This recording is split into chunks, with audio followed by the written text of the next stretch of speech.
I'm Jake Reeves, and I've been a highway patrol officer for the South Dakota State Police for 15 years. I've worked everything from routine traffic stops to multi-vehicle fatalities, but nothing prepared me for what happened along Highway 240 in the Badlands that October.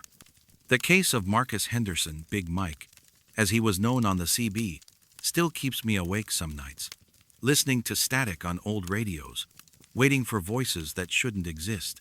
The Badlands stretch is one of those highways that tests you. Mile after mile of eroded buttes and wind-carved canyons, with rest stops spaced so far apart that a breakdown can turn deadly fast.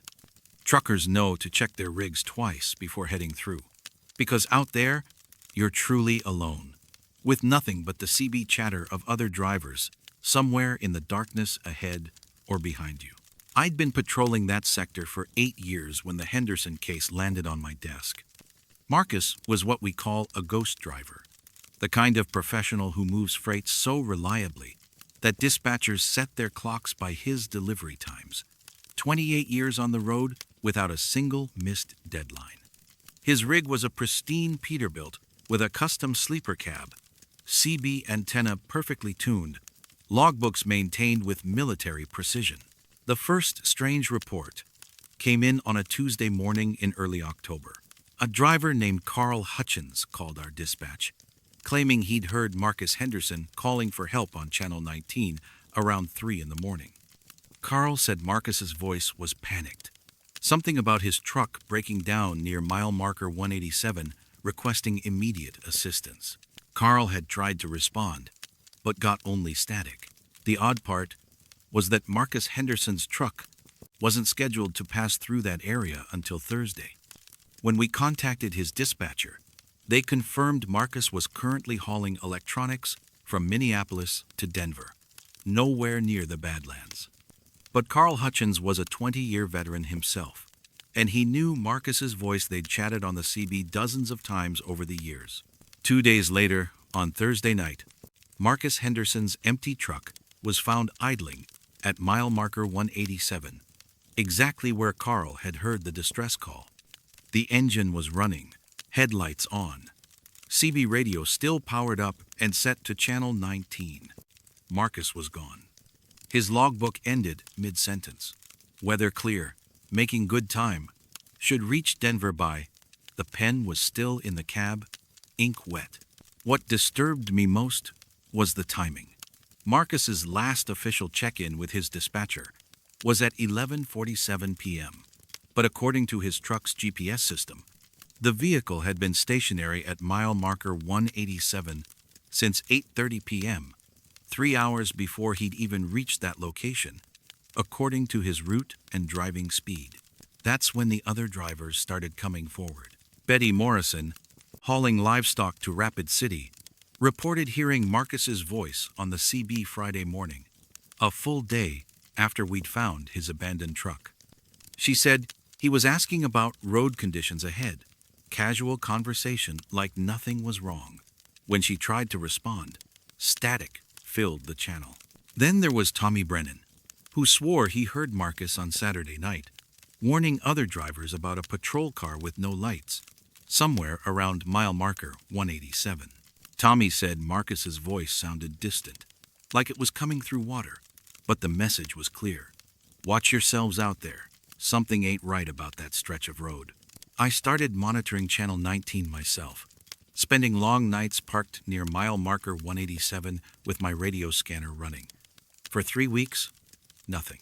Then, on a moonless night in early November, I heard it. This is Big Mike, eastbound on 240. Anybody out there? The voice was unmistakably Marcus Henderson. I'd listened to his voice on the recordings dozens of times. But Marcus Henderson had been missing for 23 days. I keyed my radio immediately. This is State Police. Identify your location. Static. Then, faintly, Jake? Jake Reeves, that you?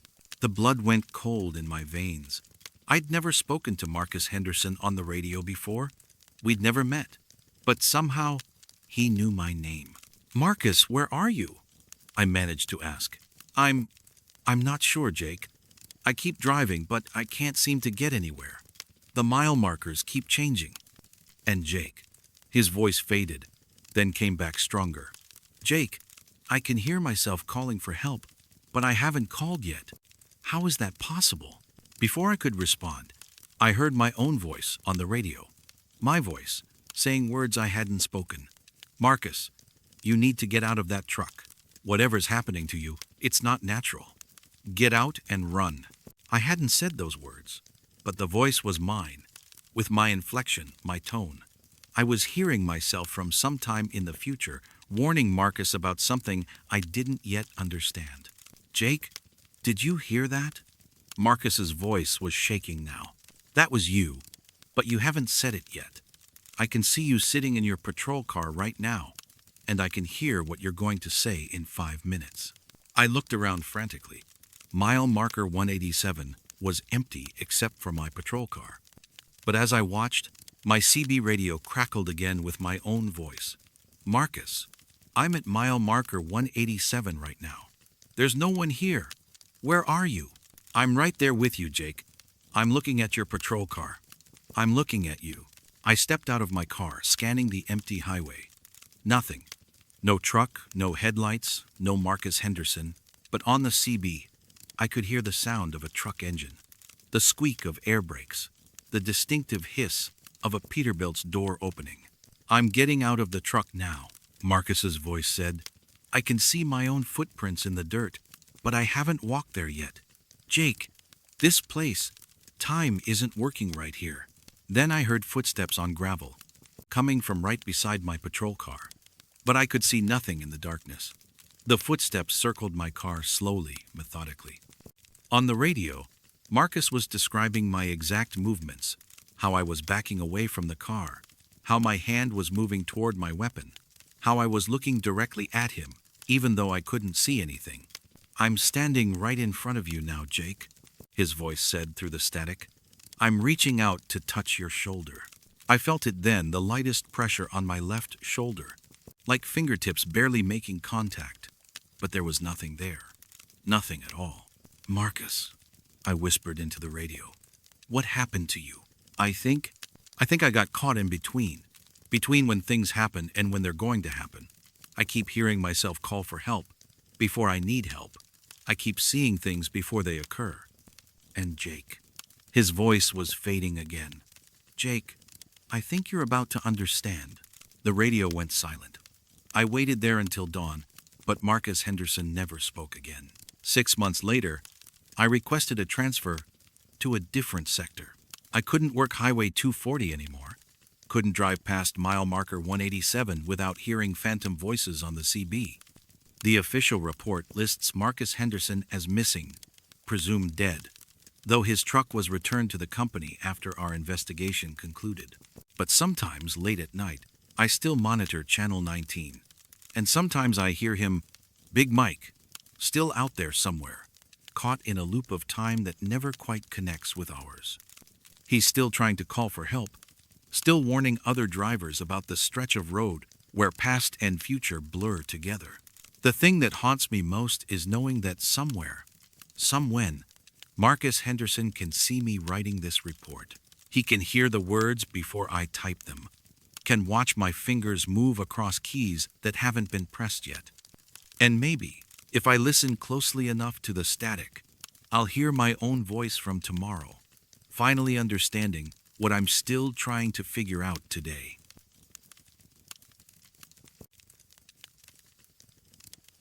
I'm Rebecca Martinez, and I've been a forensic handwriting analyst for the California Department of Justice for 11 years.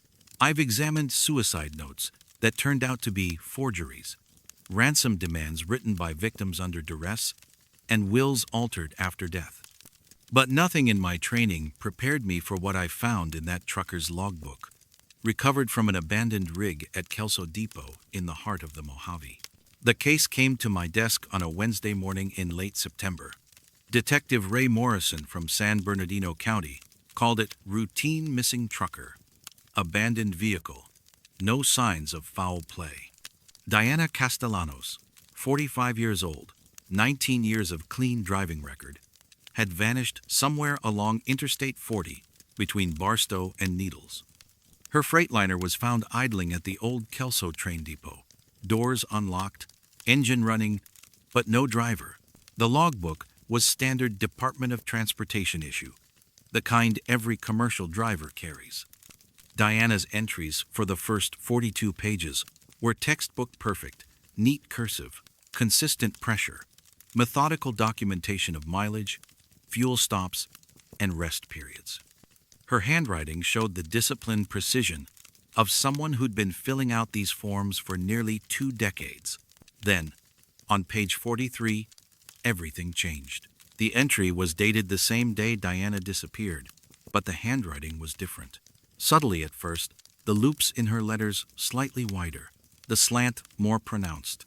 But as I examined it under magnification, I realized I wasn't looking at natural handwriting variation. This was someone else's hand attempting to mimic Diana's style. 10:47 p.m. The entry read, "Something following me westbound. Lights in mirrors. Staying exact same distance for 30 miles. Not another truck." I cross-referenced the timestamp with Diana's route. At 10:47 p.m., she would have been somewhere near Ludlow, deep in the desert, where the nearest town is an hour's drive in any direction. The cellular coverage maps showed dead zones for miles around that area. The next entry, written in that same unfamiliar hand, but growing less controlled, was timestamped 11:23 p.m.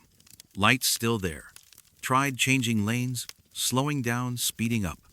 They match every move. Radio full of static when I try to call for help. I've analyzed thousands of handwriting samples under stress. People's writing deteriorates, predictably when they're frightened or panicked. Letters become larger, spacing becomes irregular, pressure increases. But these entries showed the opposite pattern. The handwriting was becoming more controlled, more deliberate, as if someone was learning to write like Diana with each line. By midnight, the entries had taken on an almost mechanical quality. Lights closer now. Can see they're not headlights. Moving, like they're alive. Pulsing, getting brighter. The dotting of the I's was precise, surgical. The crossing of the T's was perfectly horizontal. No human writes that consistently when they're terrified. Detective Morrison called while I was studying the final entries. "Found something strange," he said. "Diana's CB radio was still on when we found the truck. Channel 19, open mic." The other drivers on that frequency said they heard her voice for hours after we estimate she disappeared. "What was she saying?" I asked. "That's the weird part. They said she kept repeating the same phrases over and over. The lights are beautiful. The lights understand. The lights want to help." But here's the thing, her CB was transmitting, but the mic was hanging on its hook. Nobody was keying it. I looked back at the logbook. The final entry, written in that eerily perfect penmanship, read, 1:15 a.m. They're not following anymore. They're leading. I understand now what they want. Diana is very tired. We will help Diana rest. The timestamp was impossible. Diana's truck had been found at Kelso Depot at 12:30 a.m., 45 minutes before that final entry was supposedly written. Yet the ink was still wet when the sheriff's deputies secured the scene. I called the crime lab and requested a full forensic workup on the logbook ink analysis, paper fibers, fingerprint examination. While waiting for results, I drove out to Kelso Depot myself. I needed to see where Diana's truck had been found. Kelso is a ghost town now, just a restored train depot surrounded by miles of empty desert.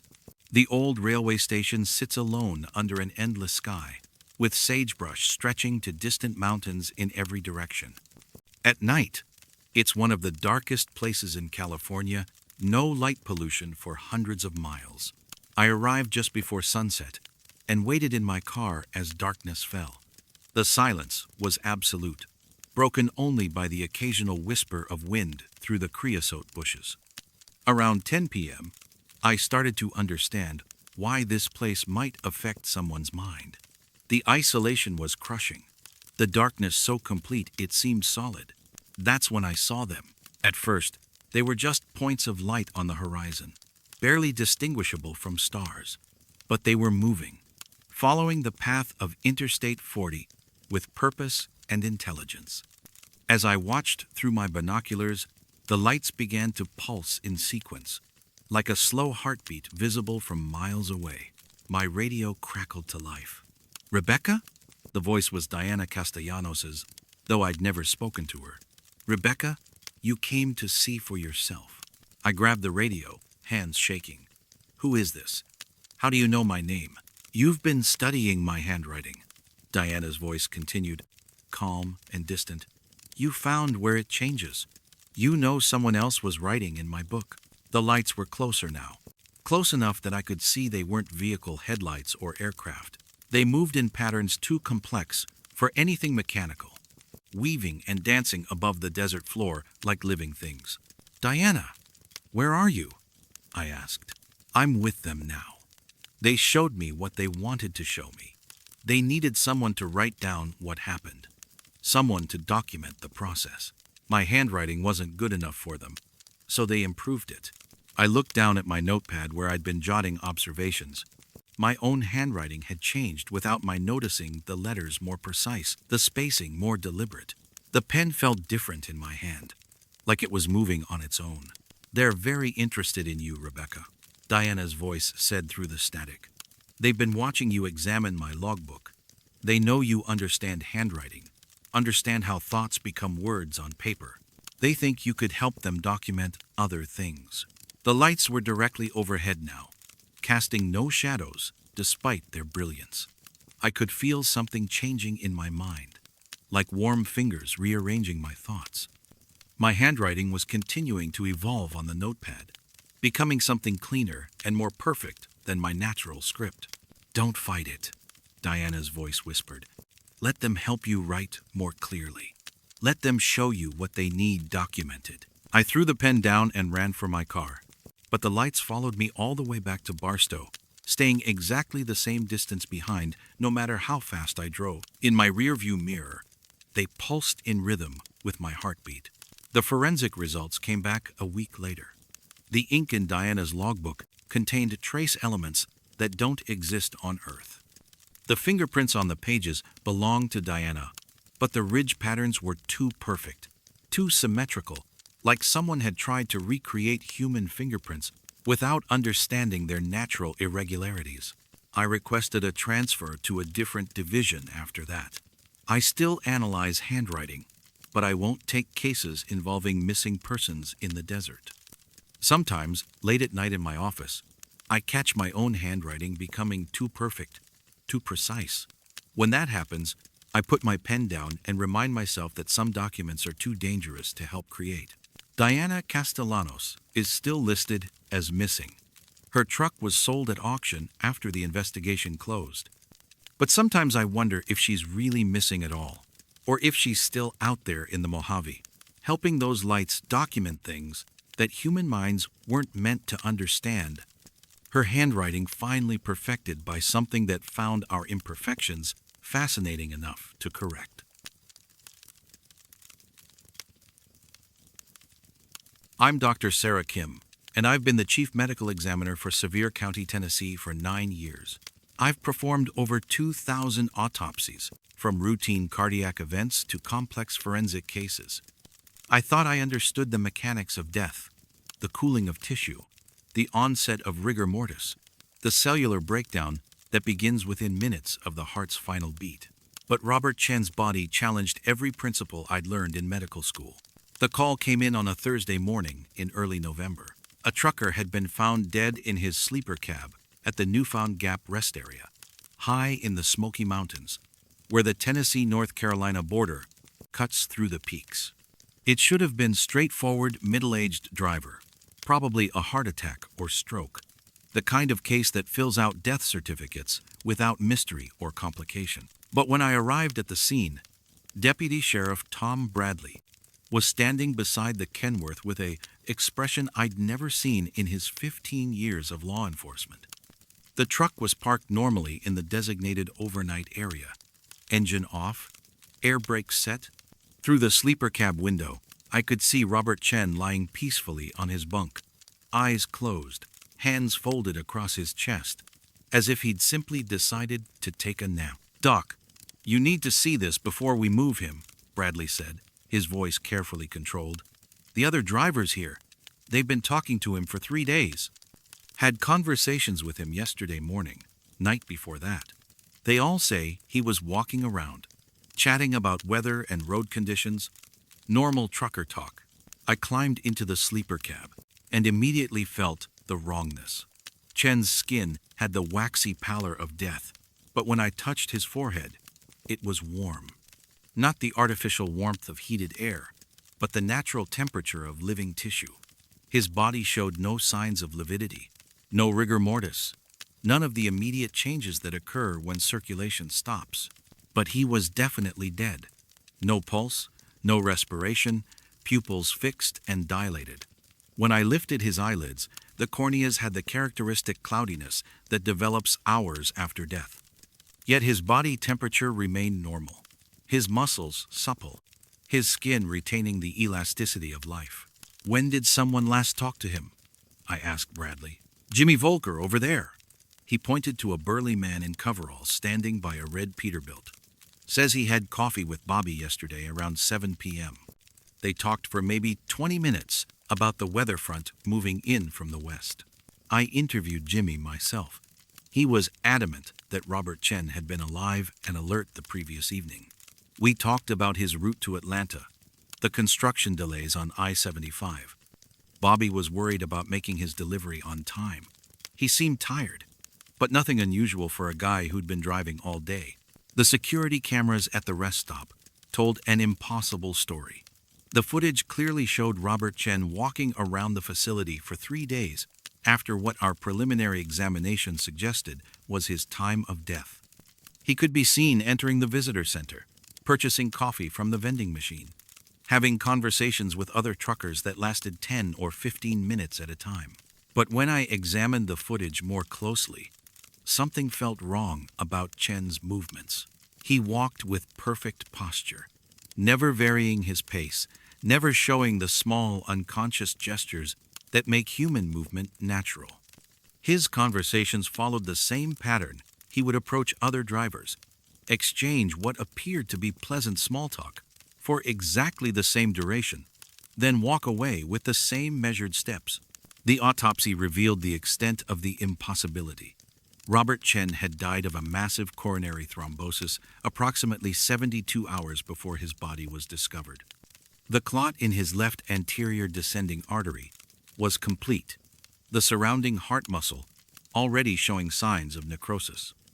Based on the cellular changes, he had been dead for 3 days, exactly the period during which other truckers had been having conversations with him. I called in a forensic pathologist from Nashville for a second opinion. Dr. Michael Torres had 30 years of experience and a reputation for skepticism about anything that couldn't be explained by medical science. After examining Chen's body, he stood in my morgue for a long time without speaking. "The cellular degradation is consistent with death occurring 72 hours ago," he finally said, "but the preservation of the tissue, the maintained body temperature, the absence of decomposition, none of this is medically possible." That evening, I returned to the rest stop. I needed to understand what the other drivers had really experienced.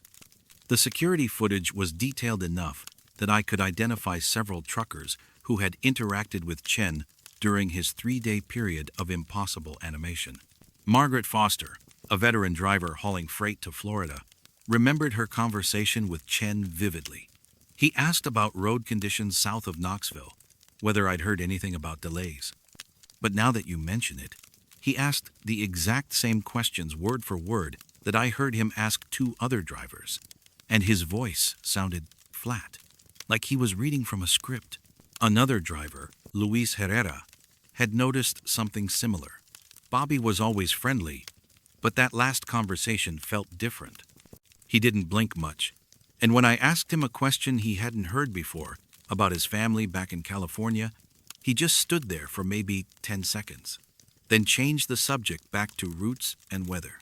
I obtained copies of all the security footage and watched it frame by frame in my office. The more I studied Chen's movements during those 3 days, the more disturbed I became. He never ate, never drank except for that single cup of coffee each day, never used the restroom facilities.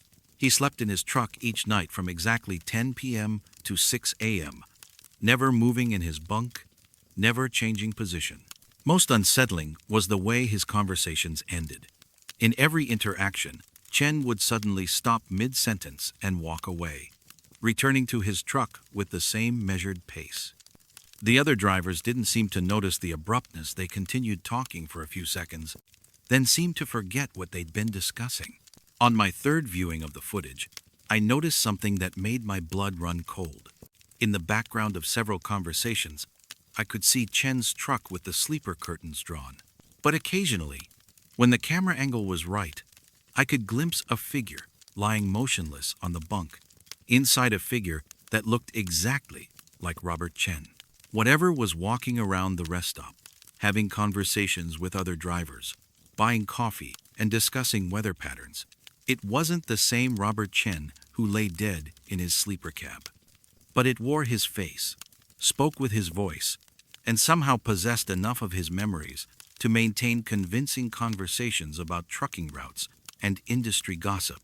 I submitted my final report with the official cause of death as cardiac arrest. Time of death 72 hours before discovery. I didn't mention the impossibilities, the maintained body temperature, or the security footage showing a dead man walking around for 3 days. Some truths are too disturbing for official documentation. But I kept copies of the footage, and sometimes I watch it late at night, trying to understand what I witnessed. The thing that spoke with Robert Chen's voice, used his mannerisms, remembered his route to Atlanta. What was it? An echo of consciousness that lingered after the body died?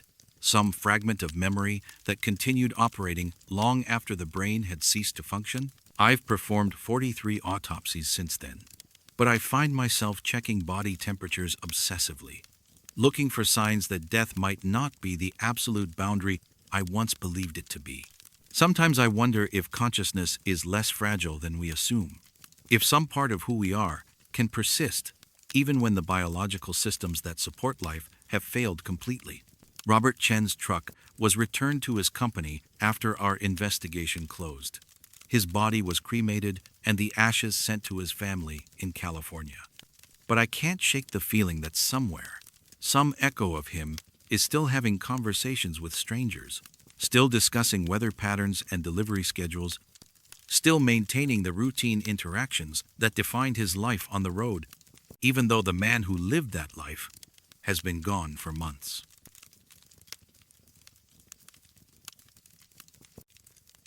I'm Melissa Chang, and I've been a GPS systems analyst for the California Department of Transportation for 7 years.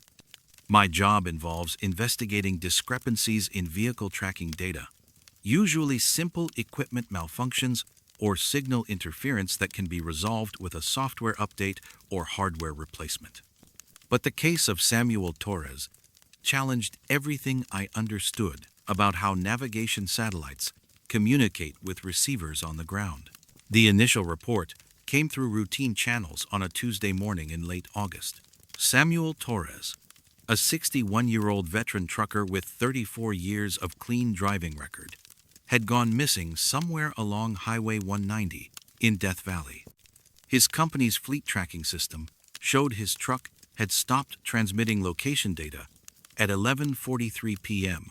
the previous night, somewhere near the Nevada-California border. What made the case unusual was that Samuel had been in regular CB radio contact with dispatch right up until his disappearance. His final transmission was a routine check-in, reporting clear weather and normal road conditions. There had been no distress call, no mechanical problems, no indication of any difficulty.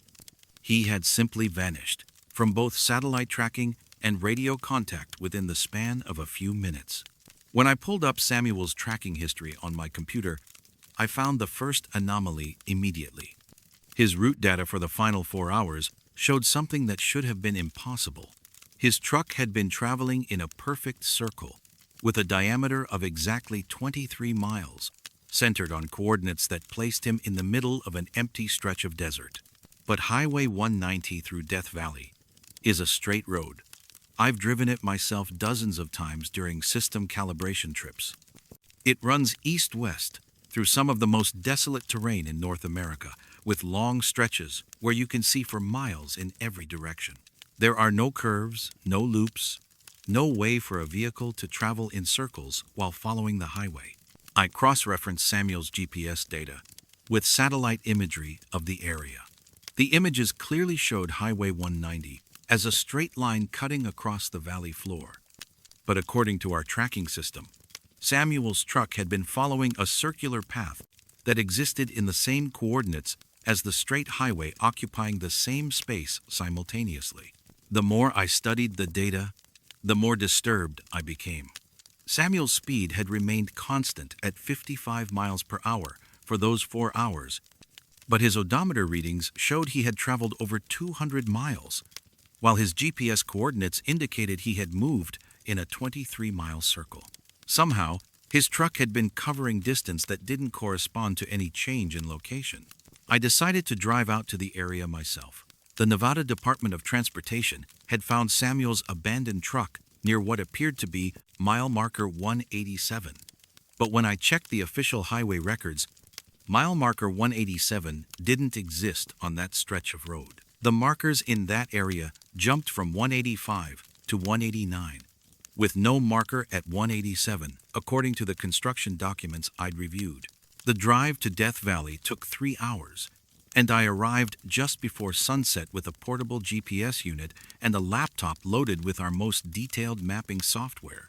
I wanted to see if I could reproduce the tracking anomalies that had appeared in Samuel's final hours. As darkness fell, I began driving slowly along the stretch of Highway 190, where Samuel had disappeared. My GPS unit functioned normally for the first hour, accurately tracking my position as I moved east along the straight highway. But around 10 p.m., approximately the same time, Samuel had begun experiencing problems. My equipment started behaving strangely.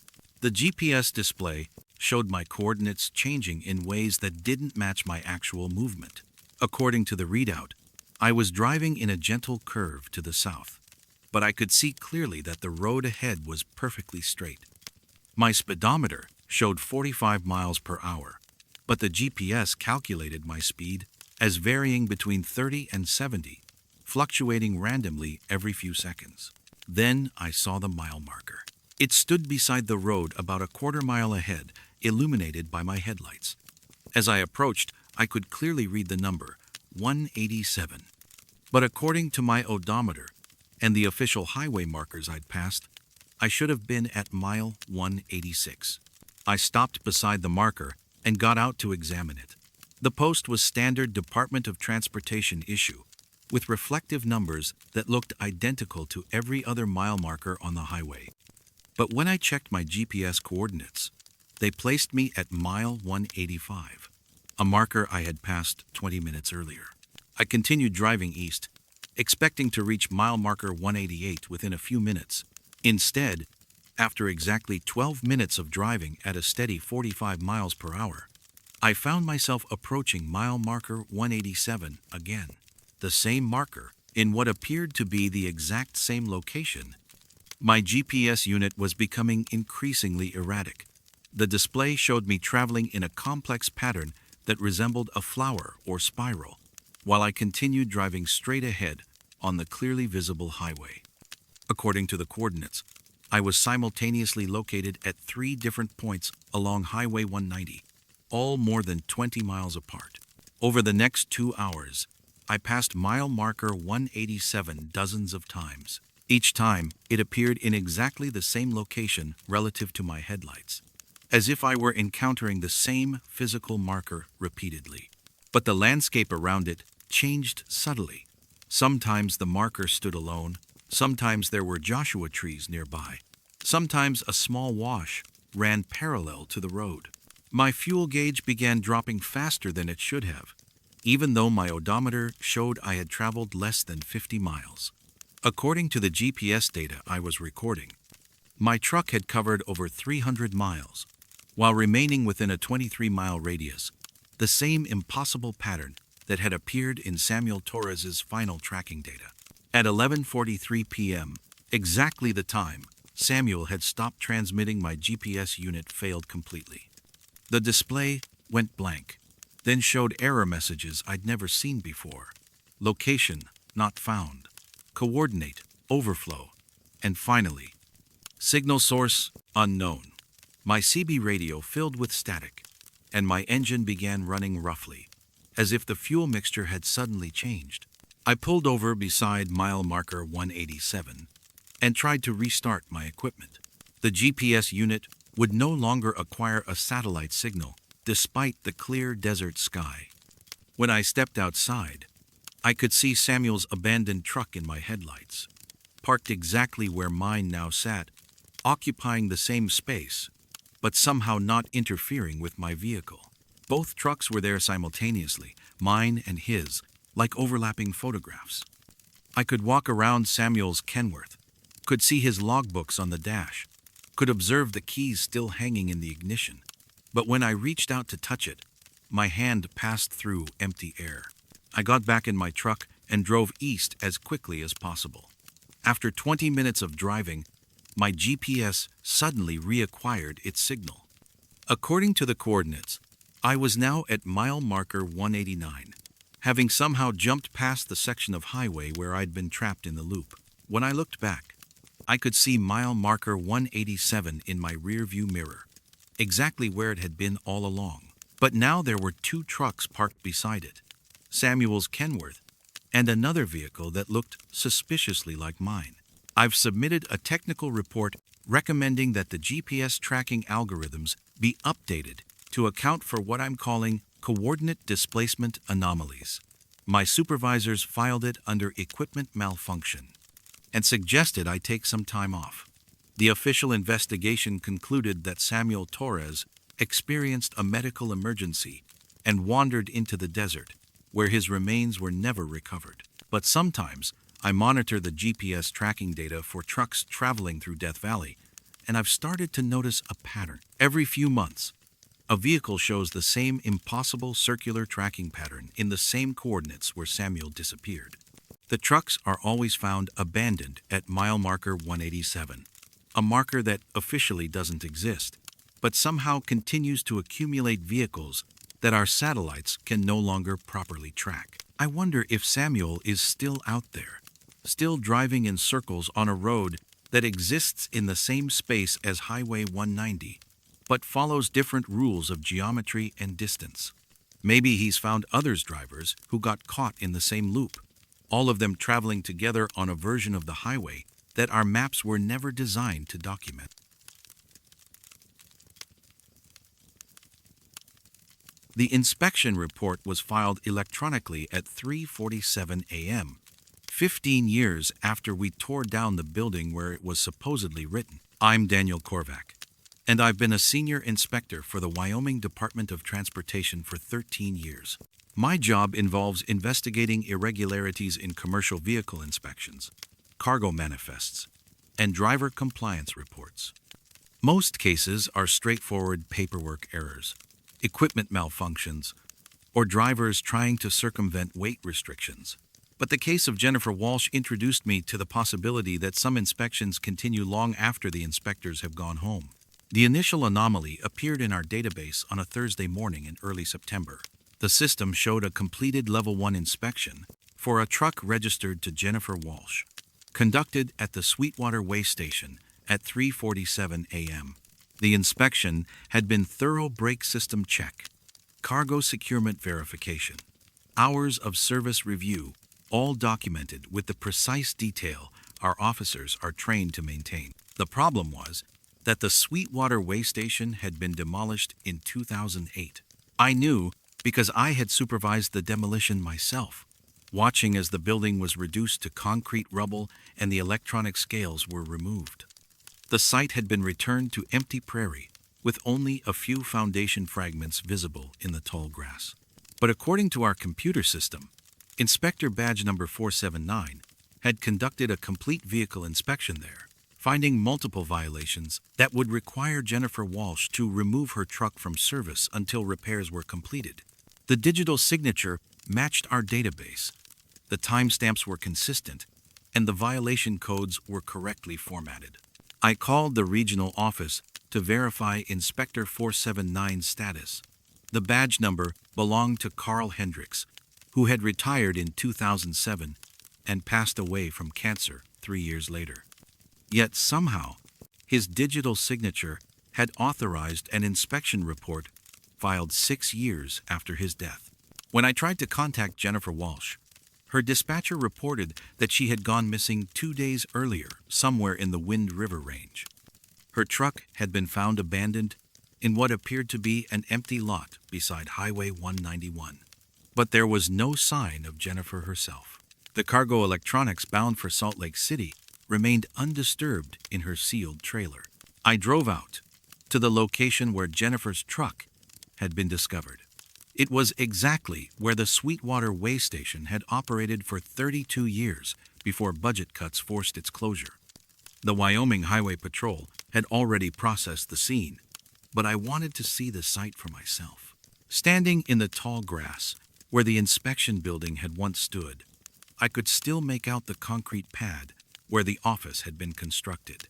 The electronic scales were long gone, but rectangular depressions in the earth marked where they had been installed. It was impossible that anyone could have conducted a vehicle inspection here.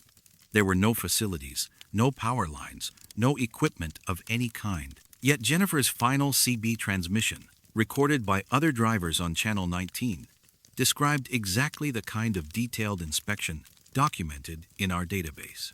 She had reported being directed to pull onto the scales, having her cargo manifest reviewed by uniformed officers, and being informed of multiple violations that would require immediate attention.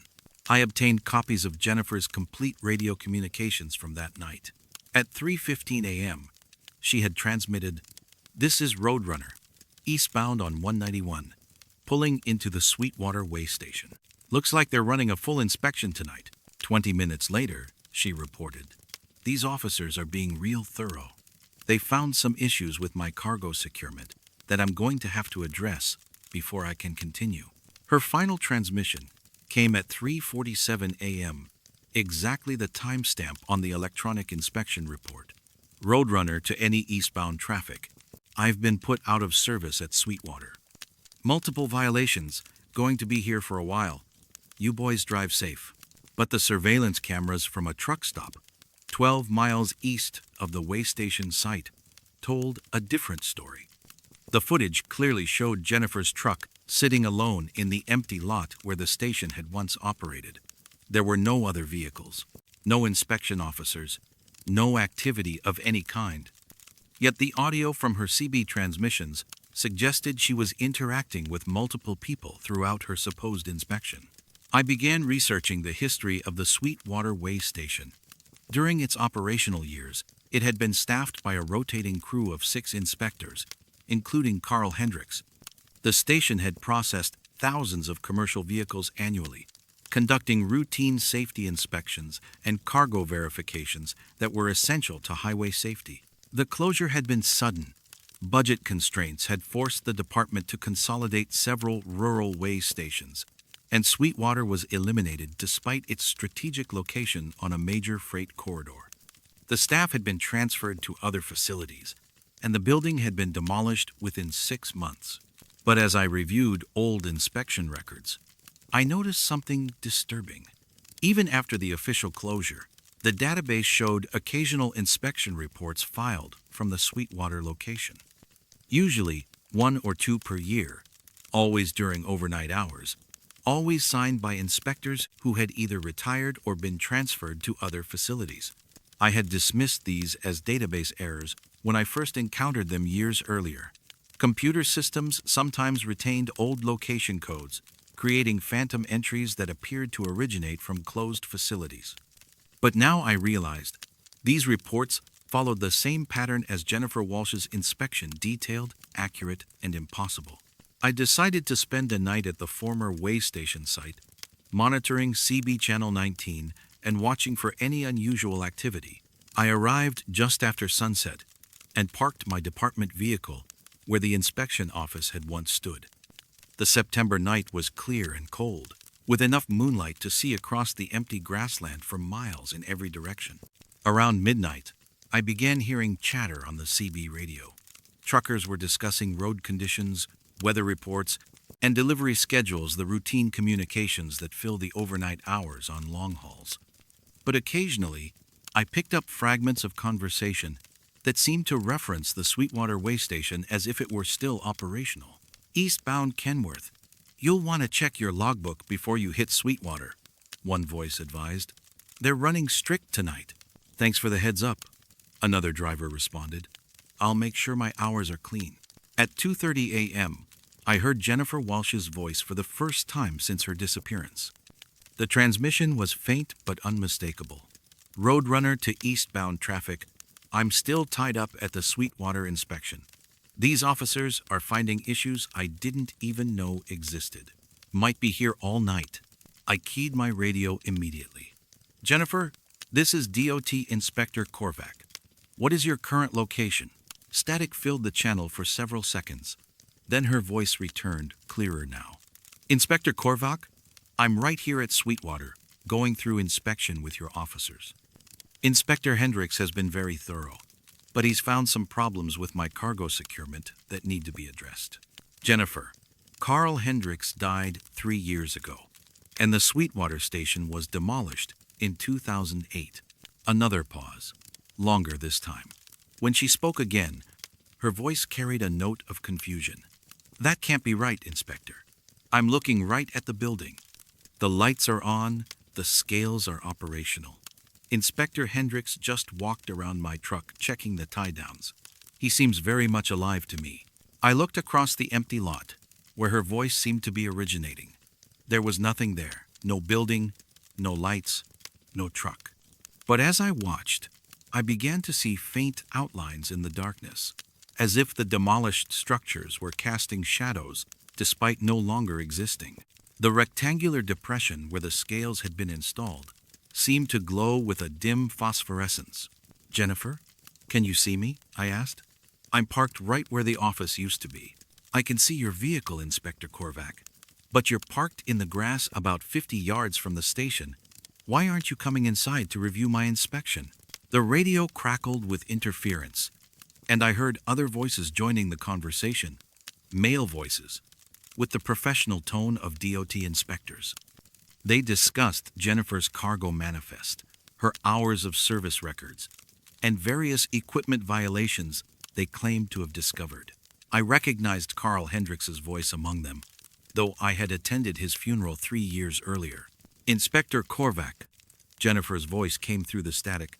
"These officers are telling me the inspection might take several more hours. They want to do a complete cargo inspection, check every tie-down, verify every item on the manifest.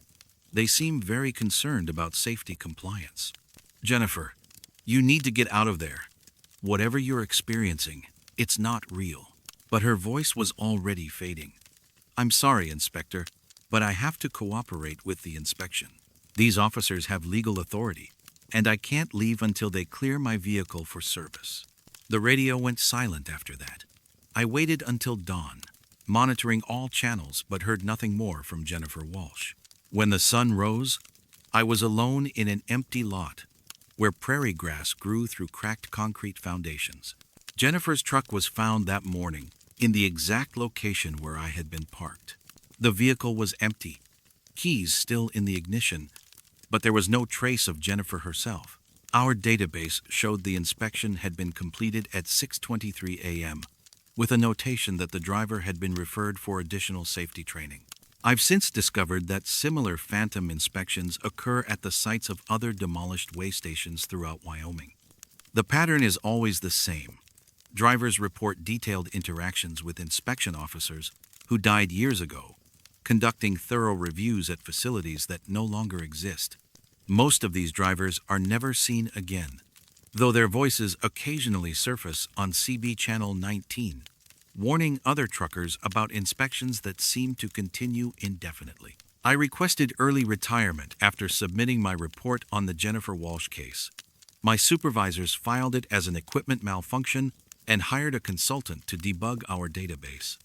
But sometimes I still monitor the CB radio, and I've started to understand that some bureaucratic processes develop a momentum that survives the destruction of their physical infrastructure. Somewhere in the spaces where our way stations used to operate, inspections continue around the clock, conducted by officers who take their duties seriously enough to transcend death itself.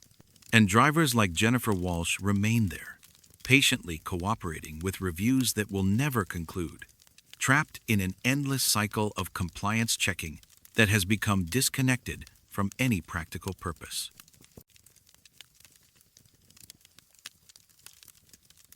Timothy Kowalski wrote about finding his own body 12 hours before he disappeared, and the ink was still wet when we discovered his logbook. I'm Dr. Angela Morrison, and I've been a forensic chronologist for the Washington State Crime Lab for 8 years. Most people don't know my profession exists. I specialize in analyzing temporal sequences in criminal cases, establishing timelines through document analysis, digital timestamps, and physical evidence degradation patterns. My work usually involves insurance fraud or establishing alibis, but the case of Timothy Kowalski challenged every principle I understood about how time moves forward. The initial call came from Detective Frank Guerrera of the Clallam County Sheriff's Office on a rainy Tuesday in October. A truck driver had been reported missing from the Forks Rest area in Olympic National Forest, and there were temporal irregularities in the evidence that needed expert analysis. When a veteran detective uses phrases like temporal irregularities, you know you're dealing with something outside normal investigative experience. The Forks Rest area sits deep in the Olympic Peninsula rainforest, surrounded by towering Douglas firs and western hemlocks that block most sunlight, even during midday. It's a small facility, just a parking loop, restrooms, and a few picnic tables, but it serves as a crucial stopping point for truckers hauling freight to and from the remote logging communities along the coast. Timothy Kowalski's truck had been found there on Monday morning by a maintenance worker parked facing the wrong direction in the overnight parking area. The truck was positioned as if Tim had backed into the space, despite tire tracks in the gravel clearly showing he had pulled in forward. Somehow, between parking normally and being discovered, his 38-foot truck had been turned around without disturbing the surrounding gravel or leaving any evidence of the maneuver. But the real mystery was in Tim's logbook. As I examined it in my laboratory, I realized I was looking at something that shouldn't exist according to our understanding of causality. The entries for his final day were written in perfect reverse chronological order, starting with events that occurred in the late evening and working backward through the day to morning entries. The handwriting was definitely Tim's eye. Had samples of his documentation going back 5 years for comparison, but the sequence made no logical sense. His first entry, time-stamped at 6 a.m., described arriving at the Forks Rest area and finding the other truck already here, the one that looks exactly like mine.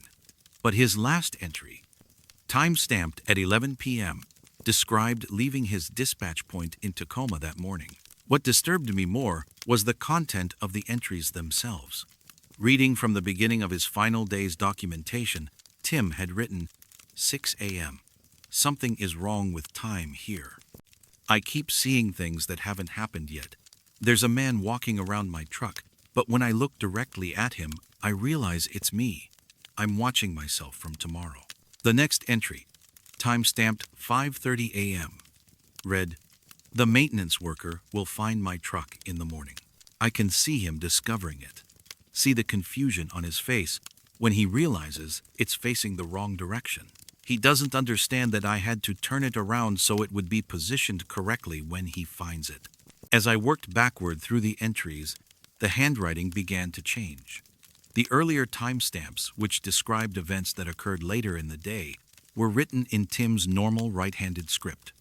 But the later timestamps showed a gradual shift to left-handed writing, becoming more awkward and uncertain, as if he were learning to write with his non-dominant hand. The final entry in the logbook, time-stamped 11:59 p.m., and written entirely in left-handed script, simply said, I can see myself arriving here tomorrow. I cross-referenced Tim's entries with security camera footage from businesses along his route. The timestamps on the cameras confirmed that the events Tim described had actually occurred. But in the normal forward sequence of time, he had left Tacoma at 6 a.m., driven west through the Olympic Peninsula, and arrived at the Forks rest area around 11 p.m. But somehow, his documentation of these events had been written in reverse order, as if he were remembering a day that was moving backward. The physical evidence was equally disturbing. I analyzed the ink composition and absorption patterns on each page of the logbook. Ink analysis can usually establish when something was written within a few hours, based on solvent evaporation and paper absorption rates. But Tim's logbook showed impossible results. The entries timestamped earlier in the day showed older ink absorption, while the entries timestamped later in the day appeared to have been written more recently. Detective Guerrera called me to the scene for a site examination. I needed to see the Forks rest area for myself, to understand what might cause such temporal distortions in documentation.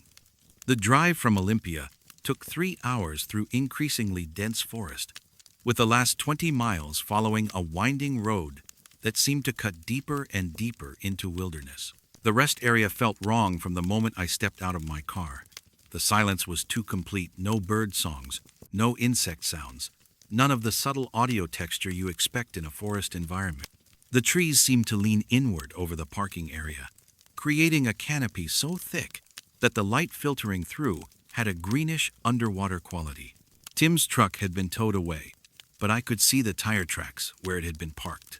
The impressions in the gravel were clear parallel marks, showing where the truck had pulled forward into the space, then a confused overlapping pattern where it had somehow been repositioned, facing the opposite direction, without leaving tracks for the turning maneuver. I set up my equipment to take environmental measurements, temperature, humidity, electromagnetic readings that might affect ink chemistry or paper degradation. As I worked, I began to notice subtle distortions in my digital instruments. The timestamp on my camera was running backward, showing earlier times as I continued taking photographs. My digital thermometer displayed temperatures that fluctuated without any apparent environmental changes. Around 4 p.m., as the already dim forest light began to fade toward evening, I heard the sound of a diesel engine approaching. I looked up to see a truck pulling into the rest area. A truck that looked exactly like the photographs of Tim's vehicle I had studied. The same make, model, and color, with the same company logos on the cab doors. The truck pulled forward into the same parking space where Tim's vehicle had been found, following the exact tire tracks I had been examining. I watched the driver shut off the engine, set the air brakes, and step down from the cab. In the dim light, I could see it was a middle-aged man with the same build and general appearance as Tim Kowalski. But as I approached, I realized I was looking at myself. The figure walking around the truck, examining the parking area and taking notes, was me, but dressed in the clothes I had worn yesterday, carrying equipment I had left in my laboratory. I was watching myself conduct the same site examination I was currently performing, but offset by 24 hours. I called out, but my duplicate didn't respond. I continued the methodical site documentation, occasionally checking instruments and making notes in a logbook that looked identical to Tim's. As I watched, the other version of myself walked directly to the spot where I was standing, and for a moment we occupied the same space without acknowledgement. Then I understood what had happened to Tim Kowalski. The rest area existed in a fold of time where past and future overlapped, where cause and effect became confused. Tim had been documenting events in reverse order because he was experiencing them in reverse order, watching his own day unfold backward while he moved forward through a temporal loop. The other version of myself climbed back into the truck and started the engine. As she drove away, I noticed the truck was now facing the opposite direction from how it had arrived, though I hadn't seen it turn around. I realized I was watching Tim's experience from the outside, the confusion of seeing events happen in the wrong sequence, of trying to document a day that was moving backward through time. I left the rest area immediately, driving the winding forest road back towards civilization as quickly as the narrow pavement would allow. In my rearview mirror, I could see other vehicles occasionally appearing in the rest area trucks that would arrive, turn around without apparent cause, and leave facing the wrong direction. My final report concluded that Timothy Kowalski had experienced a localized temporal distortion of unknown origin. The official investigation was closed due to lack of evidence, and Tim was classified as a missing person.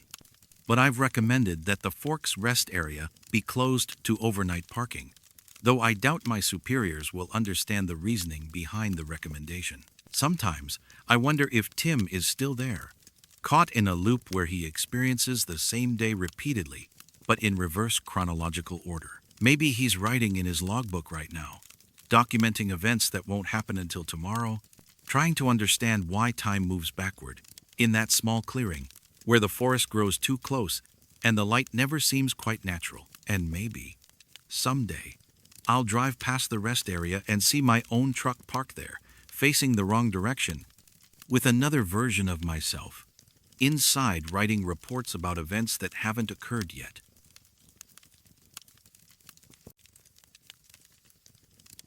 Maria Santos's CB radio transmitted her final location update 18 hours after we found her truck with a dead battery and no one inside.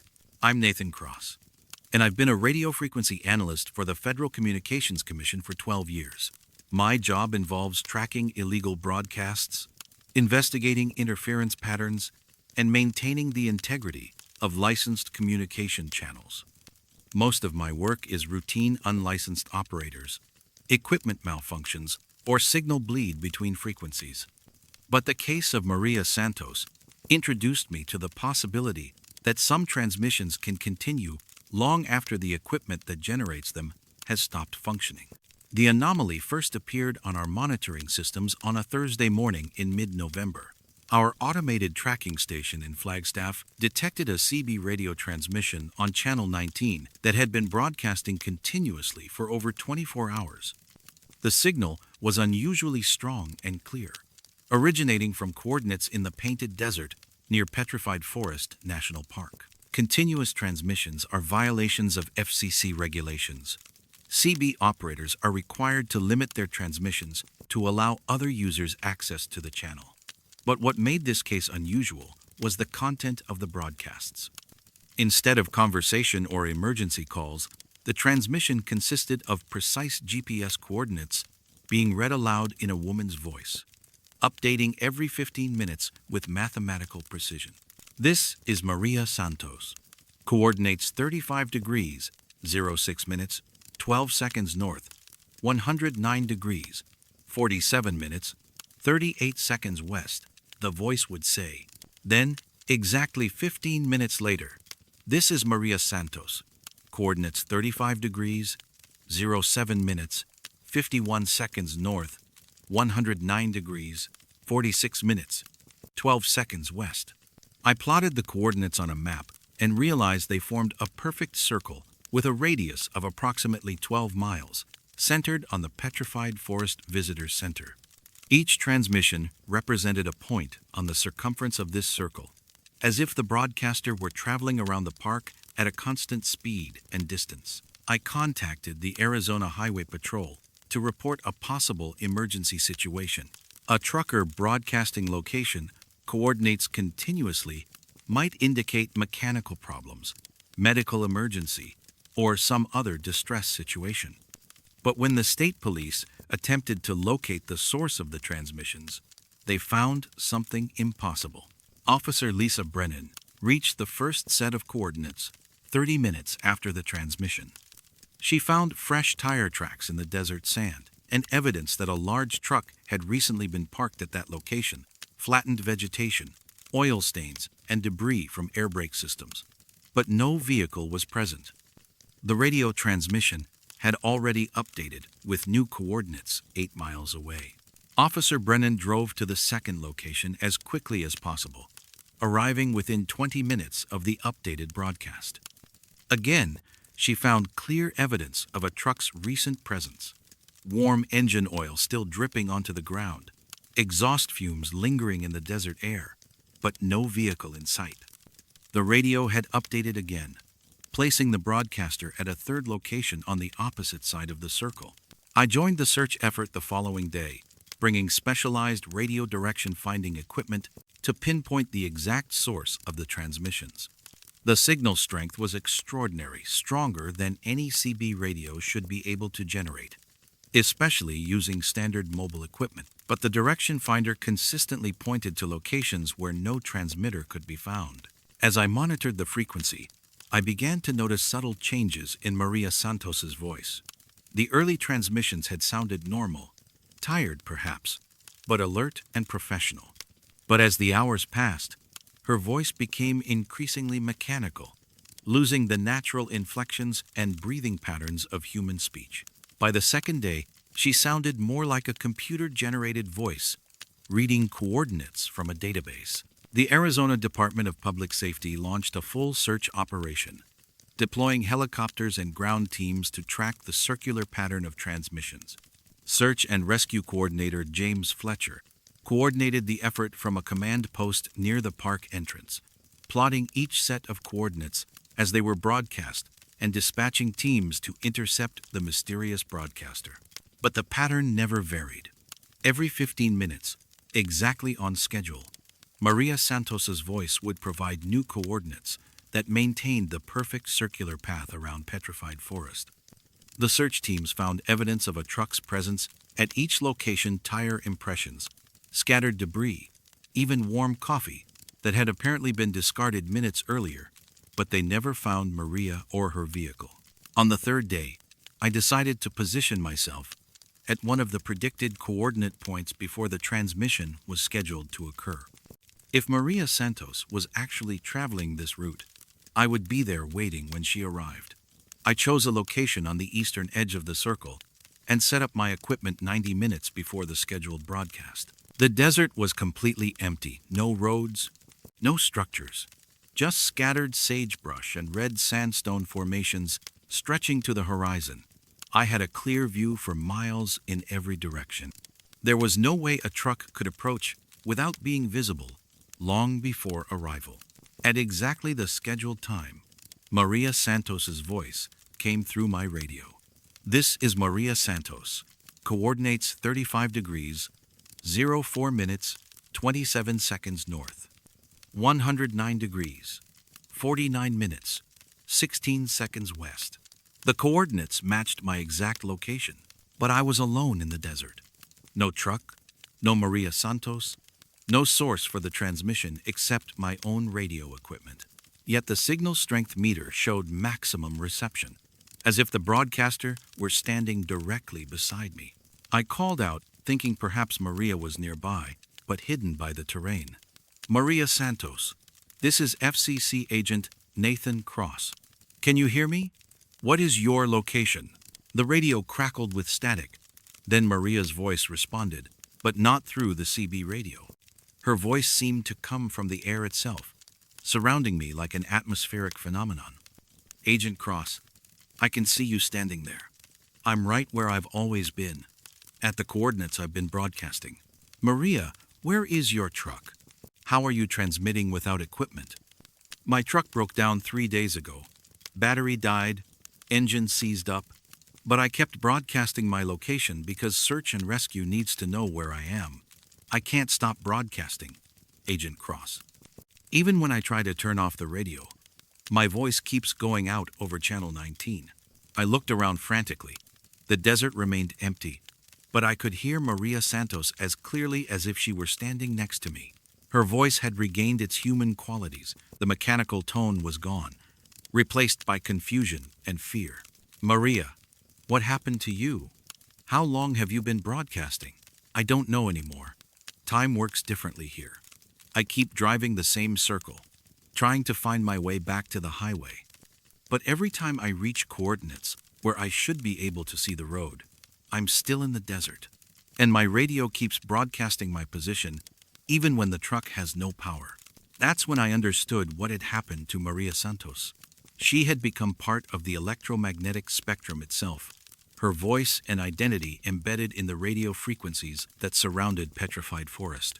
The continuous transmissions weren't coming from equipment, they were coming from Maria herself, somehow converted into a form of energy that could propagate through space without requiring physical hardware. I tried to help her break the pattern, suggesting different routes or procedures that might interrupt the circular broadcasts.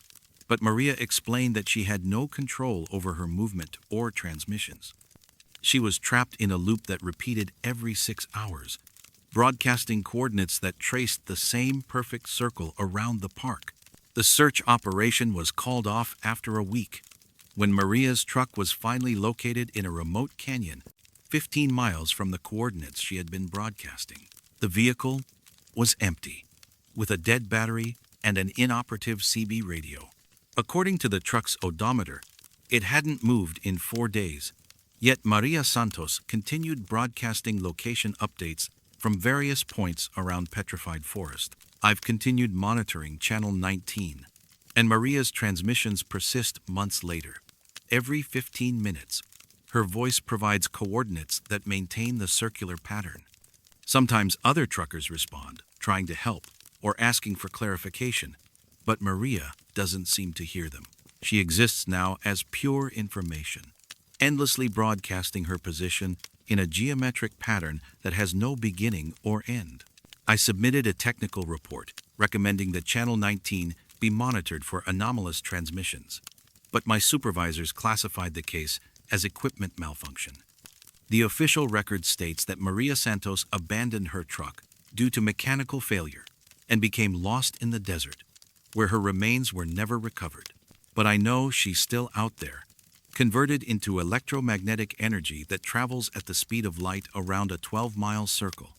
Sometimes I wonder if she's aware of her condition, or if consciousness can exist as radio waves propagating through space.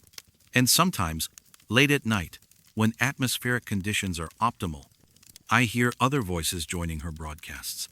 Other drivers who may have become permanently integrated into the frequencies that connect our radios across the vast emptiness of the American Southwest.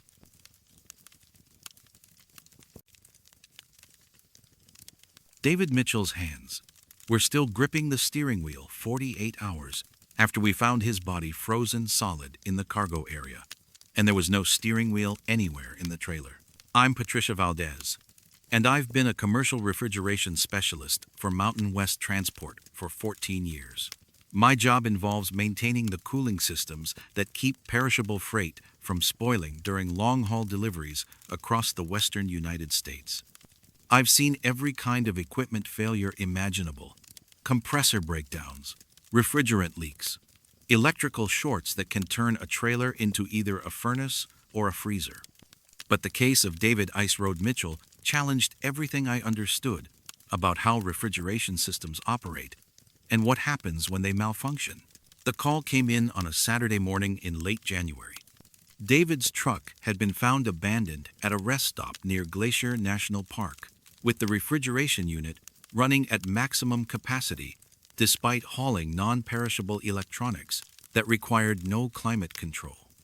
The trailer's internal temperature had reached negative 40 degrees Fahrenheit, cold enough to cause immediate tissue damage to anyone exposed without protective equipment. David was a veteran driver with 29 years of experience, known throughout the industry for his reliability and expertise with refrigerated loads.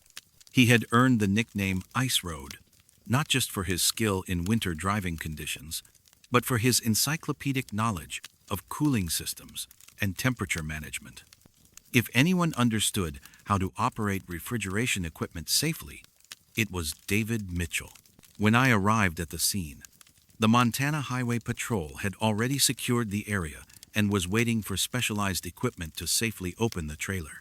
The refrigeration unit was still running, its diesel engine cycling on and off to maintain the extreme temperature inside.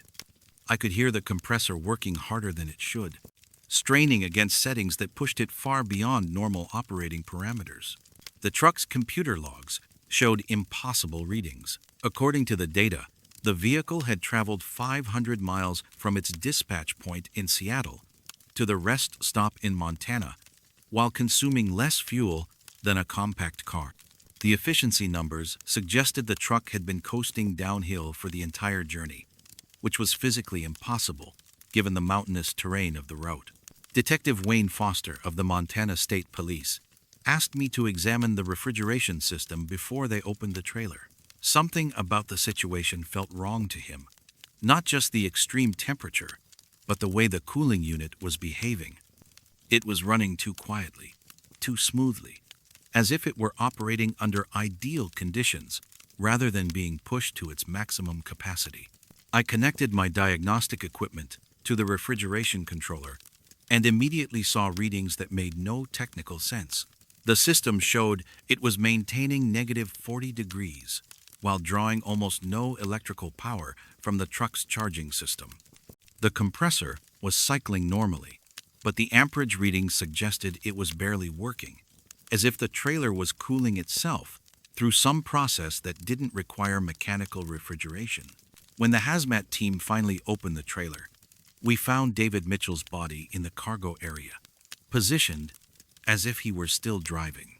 His hands were gripped around an invisible steering wheel, his feet positioned on non-existent pedals, his eyes focused on something in the distance that none of us could see. He had been frozen so completely that ice crystals covered his clothing and formed delicate patterns on his skin. But there was no steering wheel in the trailer, no driver's seat, no dashboard, no controls of any kind. David was sitting in empty air, his posture perfect for operating a vehicle that existed only in his mind. The medical examiner estimated he had been dead for at least 48 hours, but his position suggested he had continued driving long after his heart stopped beating. The cargo itself was undisturbed pallets of electronic components that showed no signs of temperature damage, despite being exposed to Arctic conditions for days. The electronics should have been destroyed by condensation and thermal shock, but everything remained in perfect condition, as if the extreme cold had somehow bypassed the freight entirely. I began analyzing the refrigeration system's performance data in detail. The logs showed that the cooling process had begun gradually, with temperatures dropping 1 degree per hour for the first 24 hours of David's journey. Then, around the time the medical examiner estimated David had died, the cooling rate accelerated dramatically, reaching -40 degrees within 6 hours. What disturbed me most was the pattern of temperature fluctuations.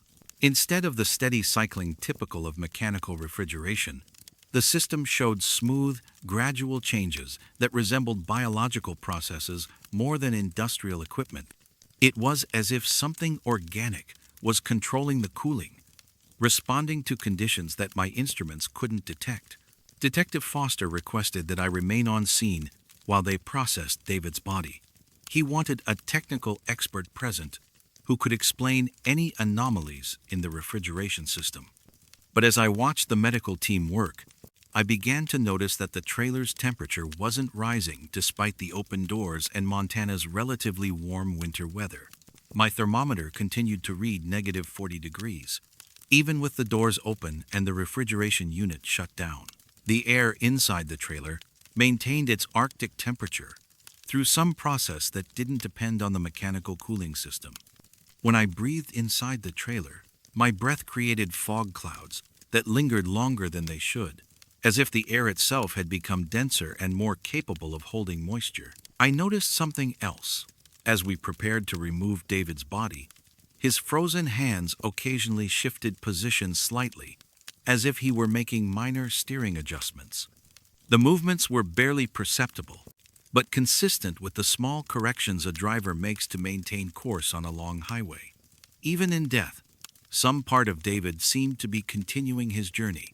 The medical examiner's preliminary findings only deepened the mystery. David had died of hypothermia, but his core body temperature had dropped far more rapidly than should have been possible given the trailer's initial temperature settings. The freezing process had begun from the inside out, as if his body had generated the cold that preserved it, rather than succumbing to external freezing. During the body removal, I made a discovery that changed my understanding of what had happened. Hidden beneath David's frozen form, I found pages from his logbook that had somehow remained unfrozen despite the extreme temperature. The entries, written in increasingly shaky handwriting, described his gradual realization that something was wrong with his cargo run. Day 2, one entry read, "Refrigeration unit, acting strange. Temperature keeps dropping even when I adjust the settings. Starting to feel cold in the cab, despite the heater running full blast." The final entry, written in handwriting so erratic it was barely legible, said, "Can't stop driving. Every time I try to pull over, something makes me keep going. It's so cold now, but I can't feel my hands on the wheel. The truck is driving itself, but I have to keep steering, or something terrible will happen."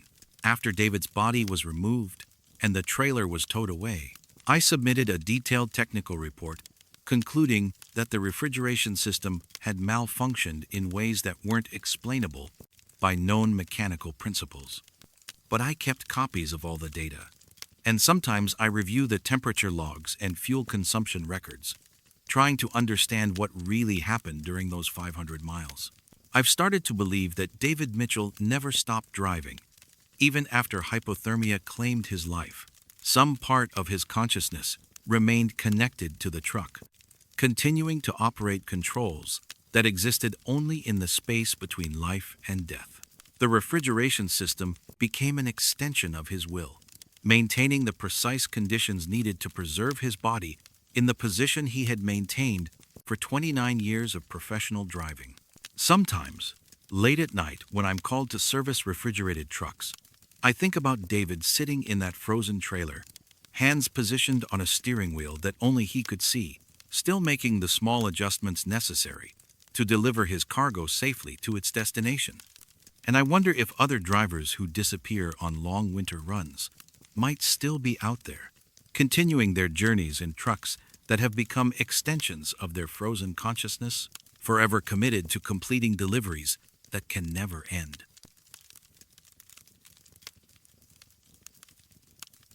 Patricia Noon's final delivery receipt was signed by someone whose signature disappeared from the paper 12 hours after she wrote it down.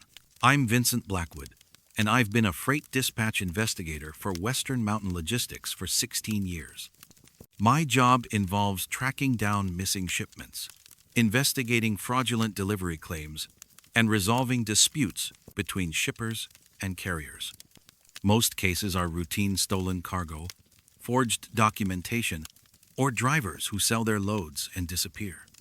But the case of Patricia Patty Nguyen introduced me to the possibility that some deliveries are made to customers who exist in dimensions our shipping manifests were never designed to accommodate. The anomaly surfaced in our system on a Monday morning in early December. Patricia had accepted a rush delivery the previous Friday, electronics equipment worth $47,000, scheduled for pickup in Denver and delivery to an address near Devil's Tower, Wyoming.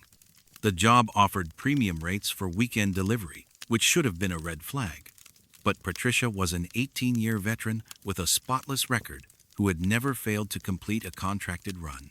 When Patricia didn't report her delivery status by Monday morning, I began investigating the shipment details.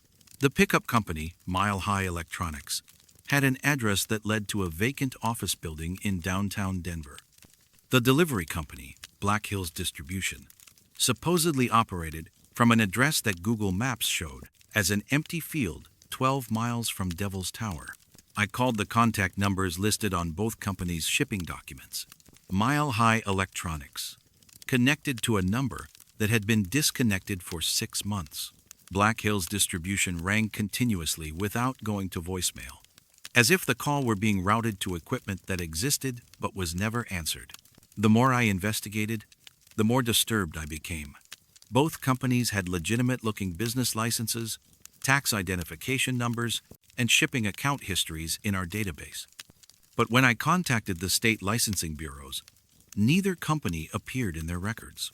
The business licenses were formatted correctly and carried official-looking numbers, but the issuing authorities claimed they had never been filed. I drove out to the delivery location on Tuesday, following the coordinates Patricia had been given. The address led to a gravel road that branched off Highway 114, winding through rolling grassland toward the distinctive silhouette of Devil's Tower. After 3 miles, the road simply ended in an empty field with no buildings, no infrastructure, no indication that any business had ever operated there. But I found Patricia's truck parked exactly where the GPS coordinates indicated the delivery should have been made. The vehicle was empty not just of Patricia, but of the entire $47,000 cargo load. The trailer doors were properly secured with Patricia's personal padlock, but when I opened them, the interior was completely bare. No skid marks, no loading equipment, no debris to indicate how 48 pallets of electronics had been removed. Patricia's logbook told an impossible story.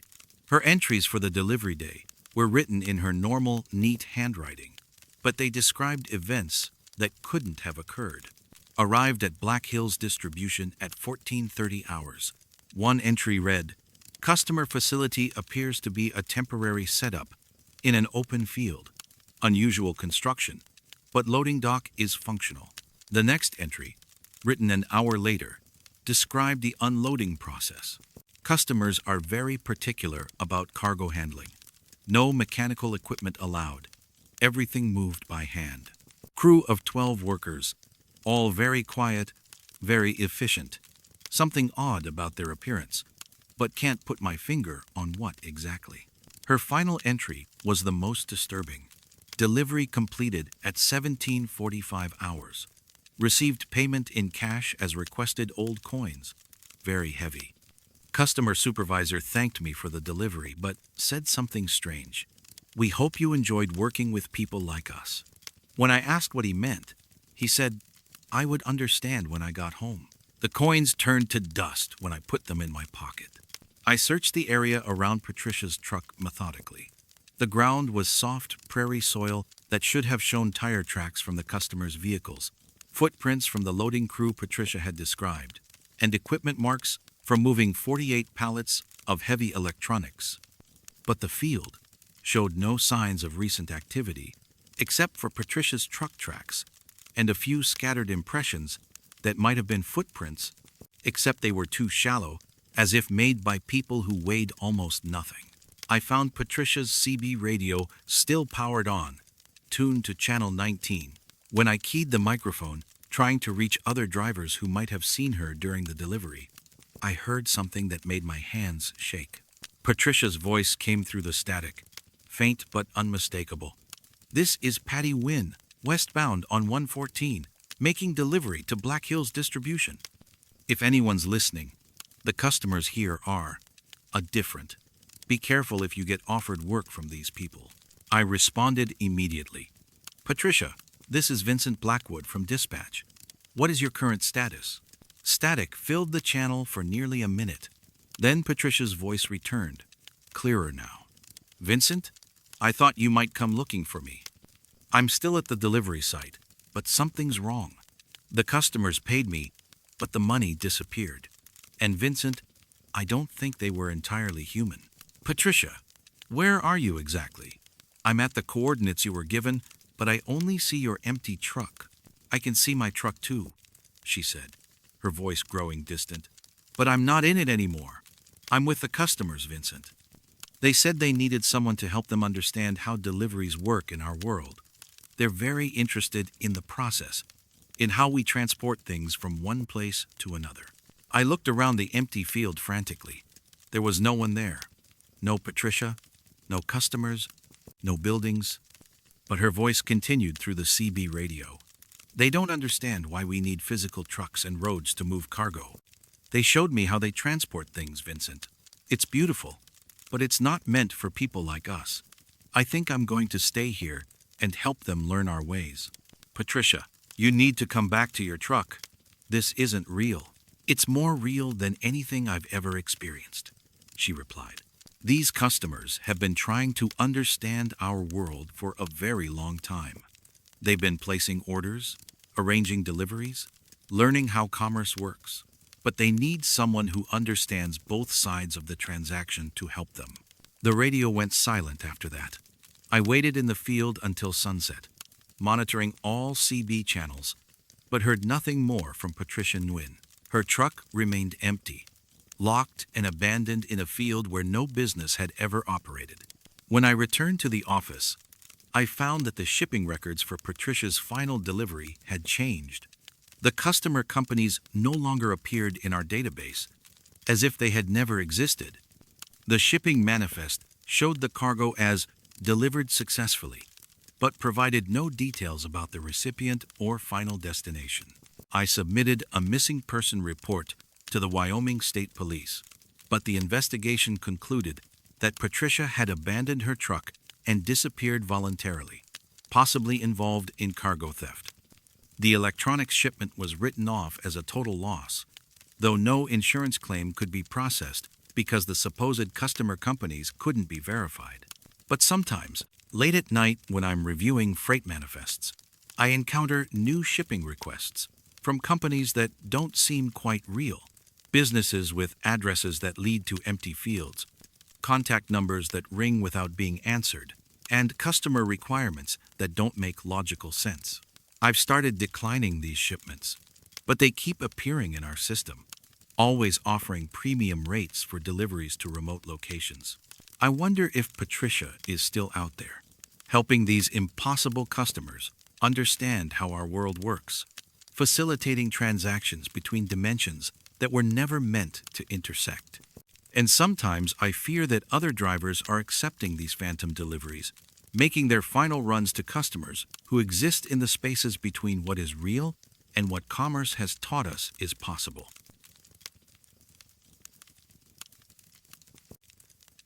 Carlos Rivera's CB radio was still transmitting when we found his abandoned truck, and the voice coming through the speaker was his own, warning him about something he had already done. I'm Elena Vasquez, and I've been a traffic safety analyst for the Arizona Department of Transportation for 10 years. My job involves investigating accidents, analyzing traffic patterns, and reviewing driver behavior reports to improve highway safety. Most of my work deals with routine incidents, speed-related crashes, weather conditions, or equipment failures that can be prevented through better protocols. But the case of Carlos Rivera forced me to consider the possibility that some highways create hazards that exist outside our normal understanding of physics and perception. The initial report came through standard channels on a Wednesday morning in late October. Carlos Rivera, a 51-year-old veteran driver with 26 years of clean driving record, had been reported missing after failing to complete his delivery route from Flagstaff to Las Vegas. His truck was found at a scenic overlook on Highway 64 near the south rim of the Grand Canyon, abandoned but in perfect mechanical condition. What made the case unusual was the CB radio transmission that was still broadcasting from Carlos's truck when park rangers discovered it. Channel 19 was transmitting continuously, carrying Carlos's voice in a loop that repeated every 7 minutes. The message was always the same. This is Carlos Rivera, eastbound on 64. If anyone can hear me, don't look in your mirrors. Whatever you see there isn't real, and it wants you to follow it. I drove out to the scene to examine the truck myself. The Grand Canyon overlook, where Carlos's vehicle was found, is a popular stop for tourists and commercial drivers, offering spectacular views of the canyon's layered rock formations. But Carlos's truck was positioned facing away from the canyon, as if he had deliberately avoided looking at the view. The vehicle doors were open, keys still in the ignition, CB radio powered and transmitting.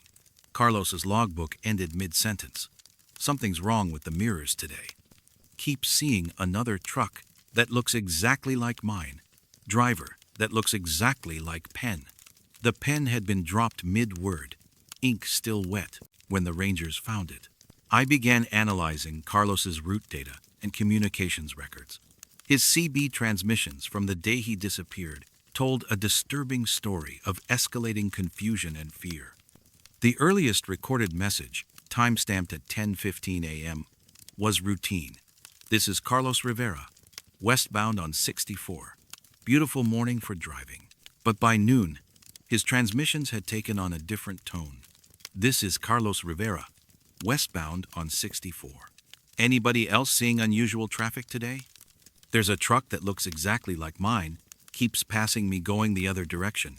Driver looks familiar, but I can't place him. An hour later, Carlos Rivera here, still westbound. That truck I mentioned earlier just passed me again, same direction as before. Driver waved at me like he knows me.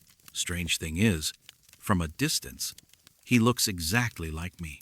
The pattern continued throughout the afternoon, with Carlos reporting the same truck passing him every hour, always traveling eastbound while he headed west. Other drivers on the channel occasionally responded, but none reported seeing the duplicate truck Carlos described. To everyone else on Highway 64, Carlos appeared to be driving alone.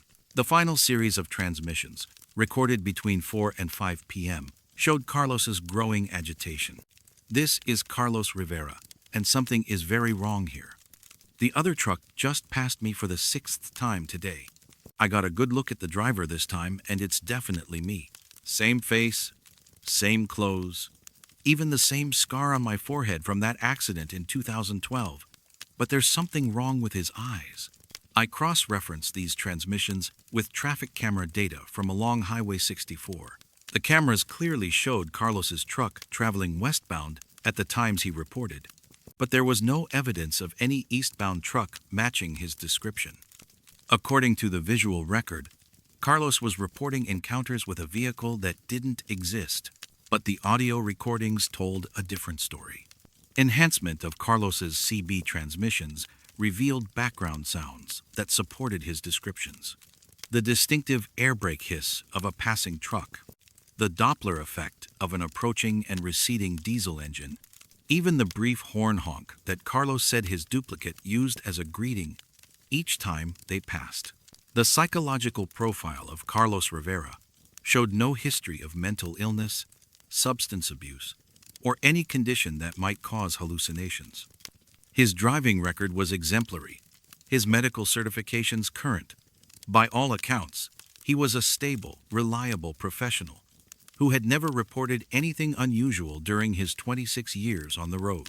I decided to drive Carlos's exact route, following Highway 64 from Flagstaff toward the Grand Canyon at the same time of day he had disappeared.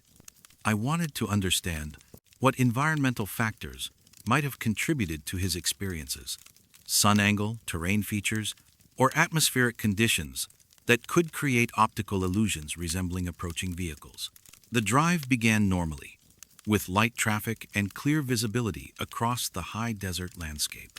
But around noon, as I approached the area where Carlos had first reported seeing his duplicate truck, I began to notice something strange about my mirrors.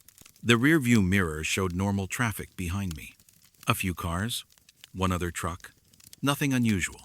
But my side mirrors occasionally reflected something that didn't match what I could see by turning my head. Flashes of movement, brief glimpses of a vehicle that seemed to be traveling parallel to me rather than behind. I pulled over and checked my mirrors carefully.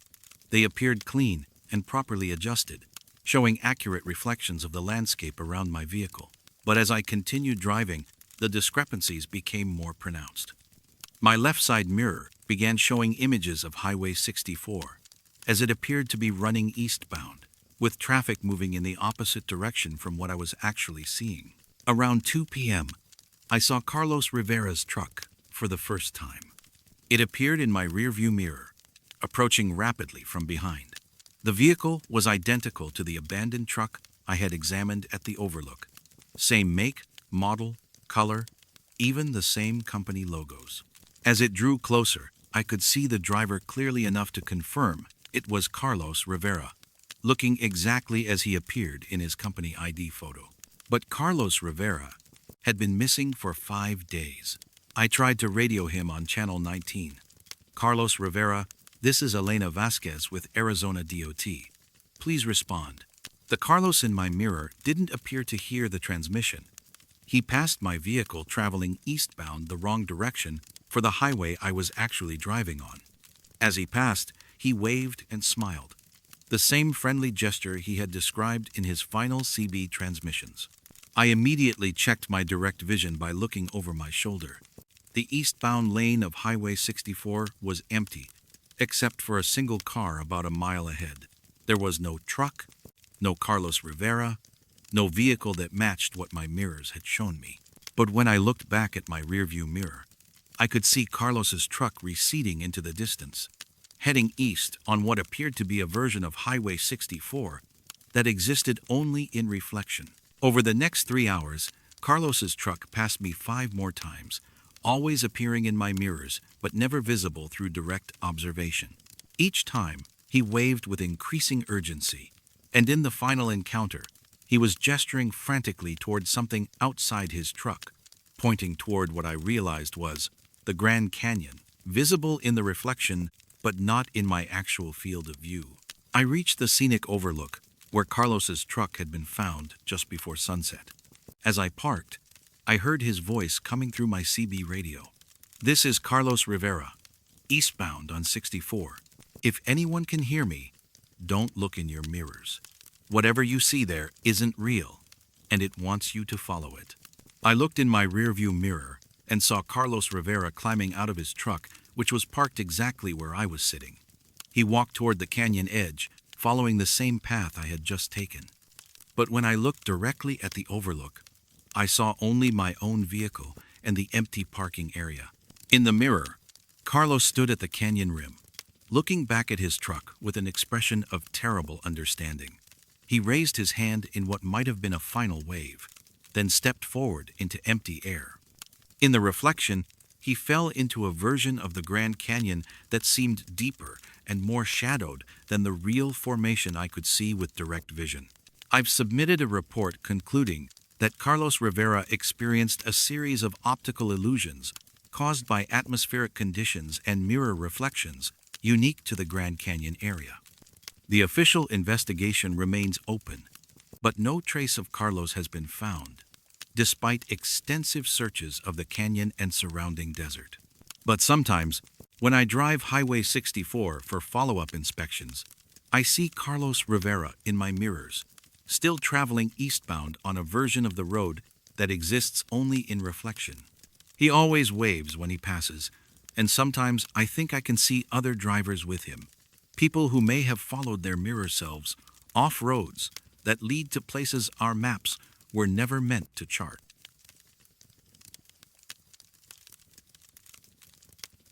Angela Thompson bought exactly 47 gallons of diesel fuel 72 times in 3 days, and her truck's tank capacity was only 100 gallons. I'm Marcus Webb, and I've been a fuel transaction analyst for Desert Fleet Services for 9 years. My job involves investigating irregularities in commercial fuel purchases, fraudulent card use, pricing discrepancies, or equipment malfunctions that affect billing accuracy. Most cases are straightforward accounting errors or attempts to manipulate fuel tax records. But the case of Angela Desert Angel Thompson introduced me to the possibility that some transactions exist in loops that transcend normal commercial processes. The anomaly surfaced during a routine audit of our White Sands truck stop location on a Thursday morning in mid-January.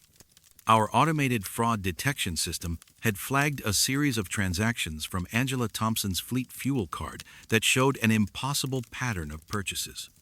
According to our records, she had bought diesel fuel every hour on the hour for 72 consecutive hours, always purchasing exactly 47 gallons at pump number 3. Each transaction was identical, same pump, same amount, same payment method, even the same timestamp down to the minute.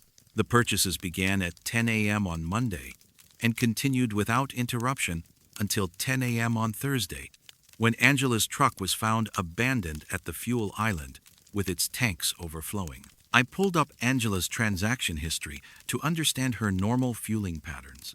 She was a veteran driver with 22 years of experience, known for her efficiency and reliable schedule management.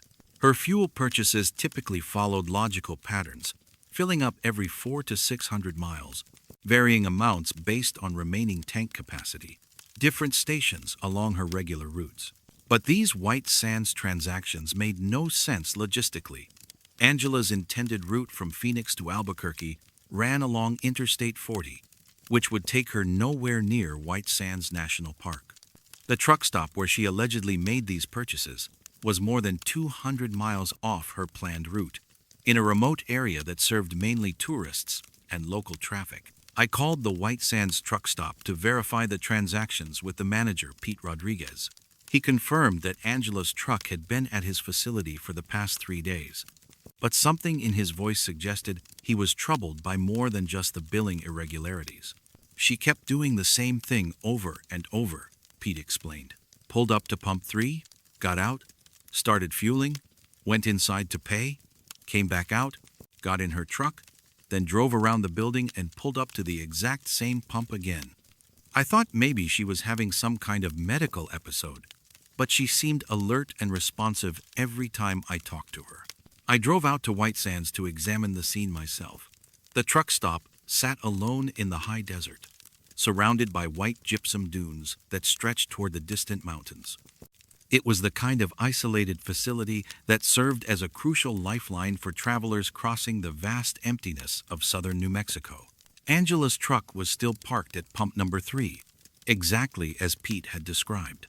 The diesel fuel tanks were completely full and overflowing, with fuel spilling continuously onto the concrete pad despite the automatic shutoff mechanisms that should have prevented overfilling.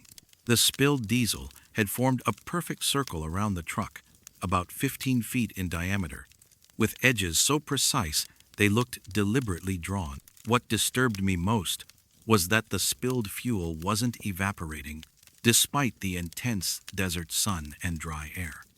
Diesel fuel should evaporate relatively quickly under these conditions, but the circle around Angela's truck remained perfectly defined, as if it were being continuously replenished from some invisible source.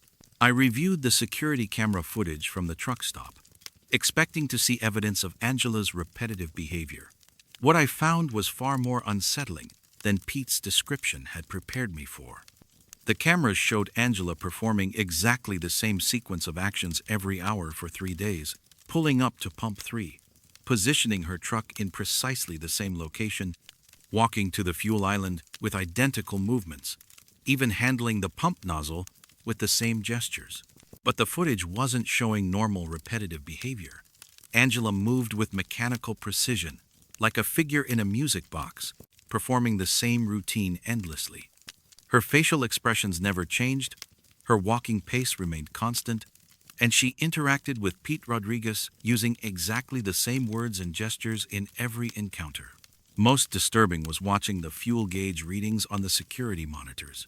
Each time Angela filled her truck, the gauge showed empty tanks that filled to capacity with exactly 47 gallons. But logically, after the first fill-up, subsequent attempts should have resulted in minimal fuel flow since the tanks were already full. I interviewed Pete Rodriguez in detail about his interactions with Angela during her 3-day stay. He confirmed that she had spoken to him every hour, always using the same conversational pattern. She would pay for her fuel, comment about the weather being perfect for driving, and mention that she was making good time to Albuquerque. The conversation lasted exactly 3 minutes and 20 seconds each time. I tried asking her different questions, Pete said, clearly disturbed by the memory. But she only responded to the exact same things we'd talked about the first time. If I asked something new, she'd just smile and walk away, like she couldn't hear me. I decided to examine Angela's truck more closely. The vehicle appeared to be in perfect mechanical condition, but when I checked the fuel system, I discovered impossibilities that challenged my understanding of basic physics. The fuel gauges showed completely full tanks, yet the fuel kept flowing from the pump as if the tanks were empty. The overflow system designed to prevent spills had been functioning continuously for 3 days, but couldn't keep up with the impossible volume of fuel entering the system. The truck's computer logs showed equally impossible data. According to the onboard systems, Angela had consumed over 3,000 gallons of fuel during her 3-day stay at the truck stop, despite never leaving the premises. The fuel efficiency calculations suggested she had been driving continuously at highway speeds for 72 hours while remaining stationary. As I studied the spilled fuel circle around Angela's truck, I noticed something that made my hands shake. The diesel wasn't just failing to evaporate, it was moving in a slow, clockwise circulation, like a liquid carousel. The fuel was flowing in a perfect circle, returning to its starting point every few minutes in an endless loop. I found Angela's logbook on the passenger seat of her truck. The entries for her final 3 days showed the same impossible pattern as everything else connected to her case. Every hour, she had written identical entries. 10 a.m., fueling at White Sands truck stop, weather perfect for driving, making good time to Albuquerque, fuel efficiency excellent. The handwriting was Angela's, but it showed none of the natural variation that occurs in normal writing. Each entry was mechanically identical, as if written by someone copying the same text repeatedly with superhuman precision. That evening, as I prepared to file my report, I noticed that Angela's fuel card was still processing transactions. According to our real-time monitoring system, she had just purchased another 47 gallons at pump number 3, despite her truck being sealed as evidence and her disappearance confirmed by the New Mexico State Police. I called Pete Rodriguez to verify that no one was currently at his facility. He confirmed that the truck stop was closed and empty, with no vehicles on the premises. But as we spoke, another transaction appeared in our system. Angela Thompson, purchasing diesel fuel with impossible regularity from a pump that was supposedly unoccupied. The transactions have continued for months since Angela's disappearance. Every hour on the hour, her fuel card processes a purchase for exactly 47 gallons at the White Sands truck stop. Our attempts to cancel the card have been unsuccessful. The system shows it as permanently active, processing transactions that generate no actual fuel flow, but maintain perfect records in our database. I've recommended that the White Sands location be investigated for equipment malfunctions, but my supervisors have filed the case as fraud and moved on to other matters. The official conclusion is that Angela Thompson manipulated the fuel system to generate false transactions before disappearing with company assets. But sometimes, I monitor the real-time transaction feeds, watching Angela's purchases continue with mathematical precision. I wonder if she's still there at pump number 3, trapped in a loop that forces her to repeat the same fueling routine for eternity, paying for diesel that flows in endless circles around a truck that can never leave because its tanks can never truly be filled.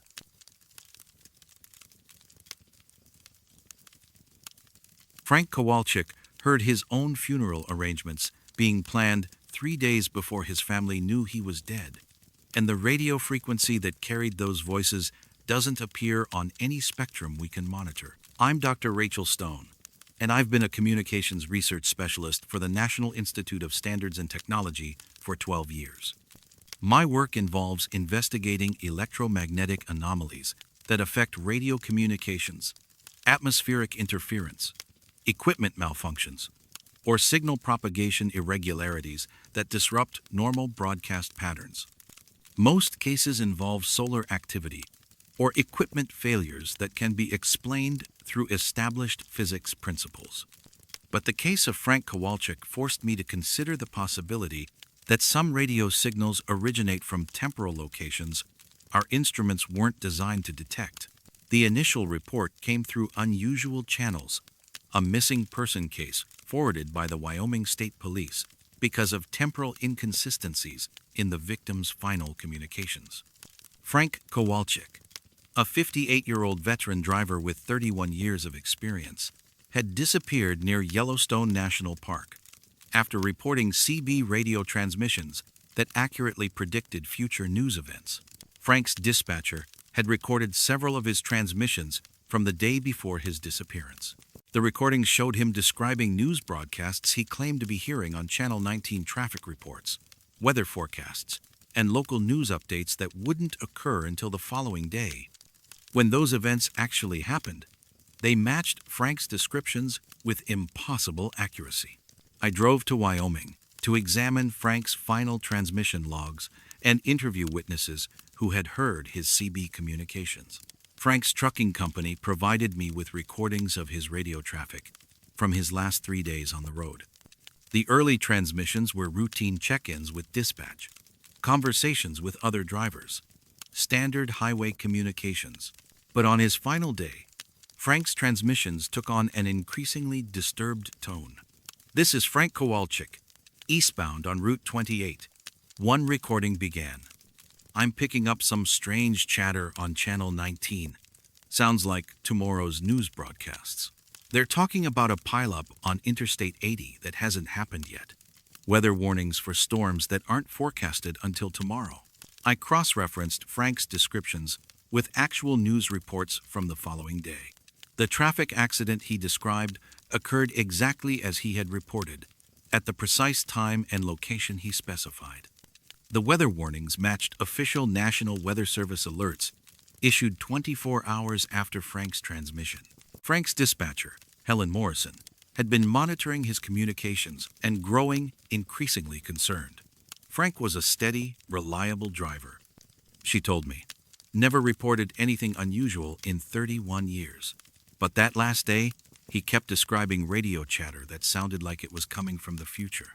The most disturbing recording was Frank's final transmission, made around 6 p.m. on the day he disappeared. "This is Frank Kowalczyk, and I need someone to hear this. I'm picking up voices on Channel 19, and they're talking about me. My family is discussing funeral arrangements, where to hold the service, what flowers to order, how to contact my old Army buddies. They're scheduling it for Saturday, but today is only Wednesday." I obtained copies of all the recordings and analyzed them using spectrum analysis equipment to determine if Frank might have been receiving delayed or redirected broadcasts from legitimate sources. The analysis revealed something that challenged our understanding of radio wave propagation.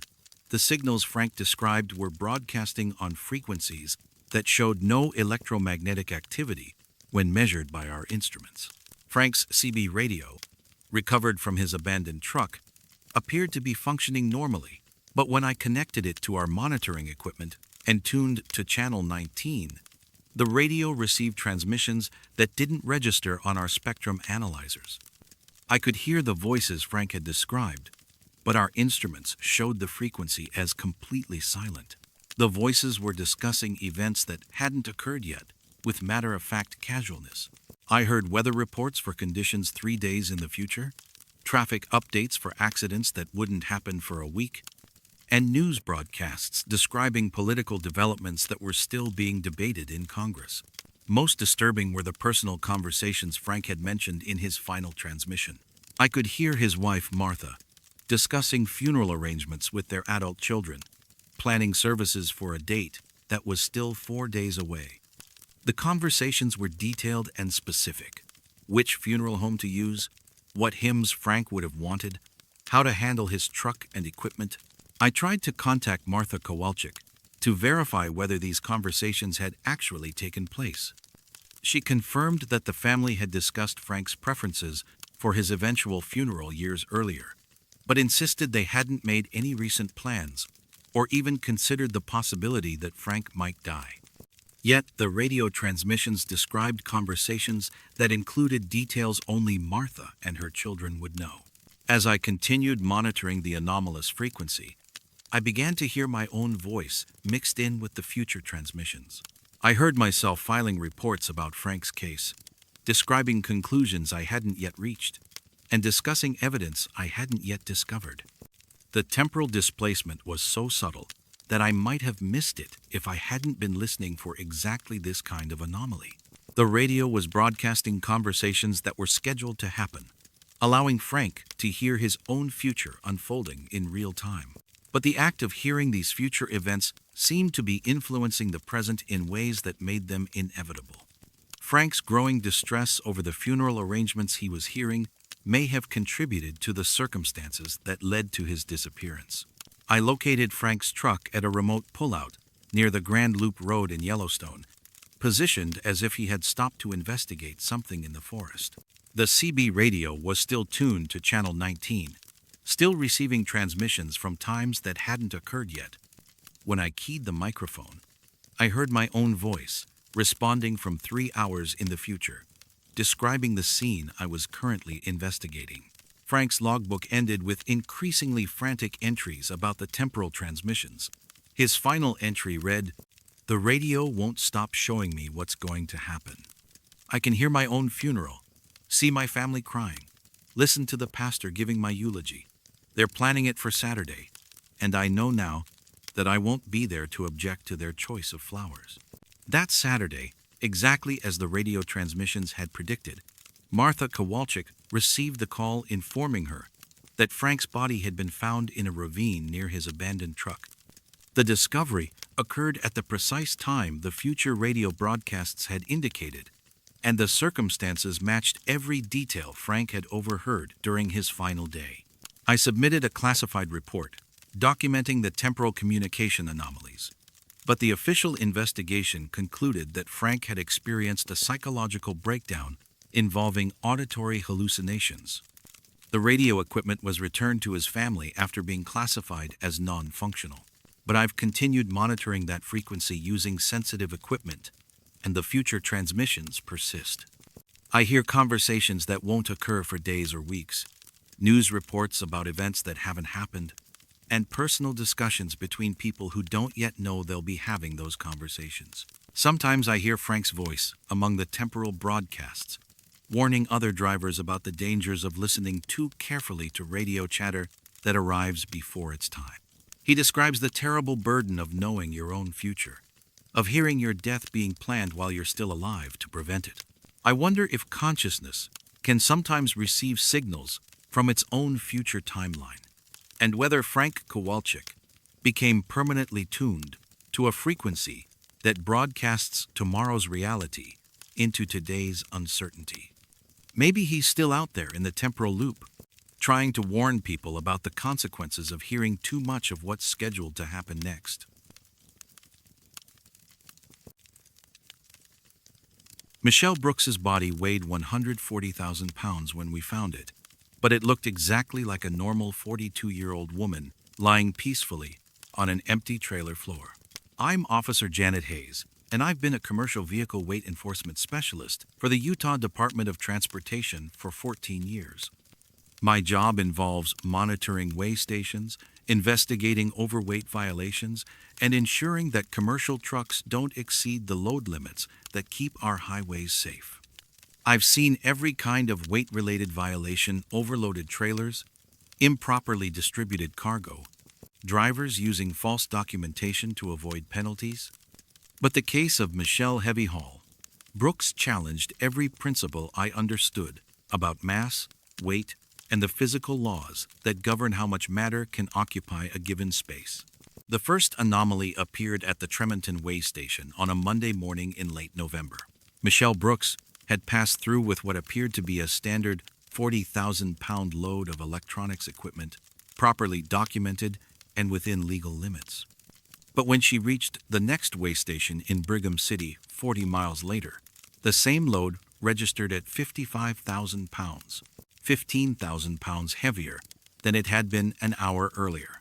Michelle was a veteran driver with 19 years of experience, known throughout the industry for her expertise with heavy cargo and precise load management.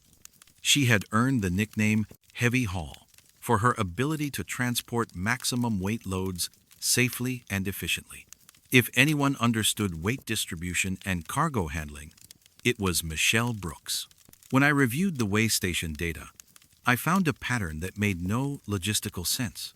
Michelle's load weight had increased at each weigh station along her route from Salt Lake City toward Zion National Park. The increases weren't random, exactly 15,000 pounds added at each checkpoint, as if something was systematically accumulating mass inside her sealed trailer. I called Michelle's dispatcher to verify the cargo manifest. The load consisted of computer servers and networking equipment, all precisely weighed and documented at the point of origin. The shipper confirmed that nothing had been added to the trailer after it left their facility, and the seal numbers matched Michelle's documentation perfectly.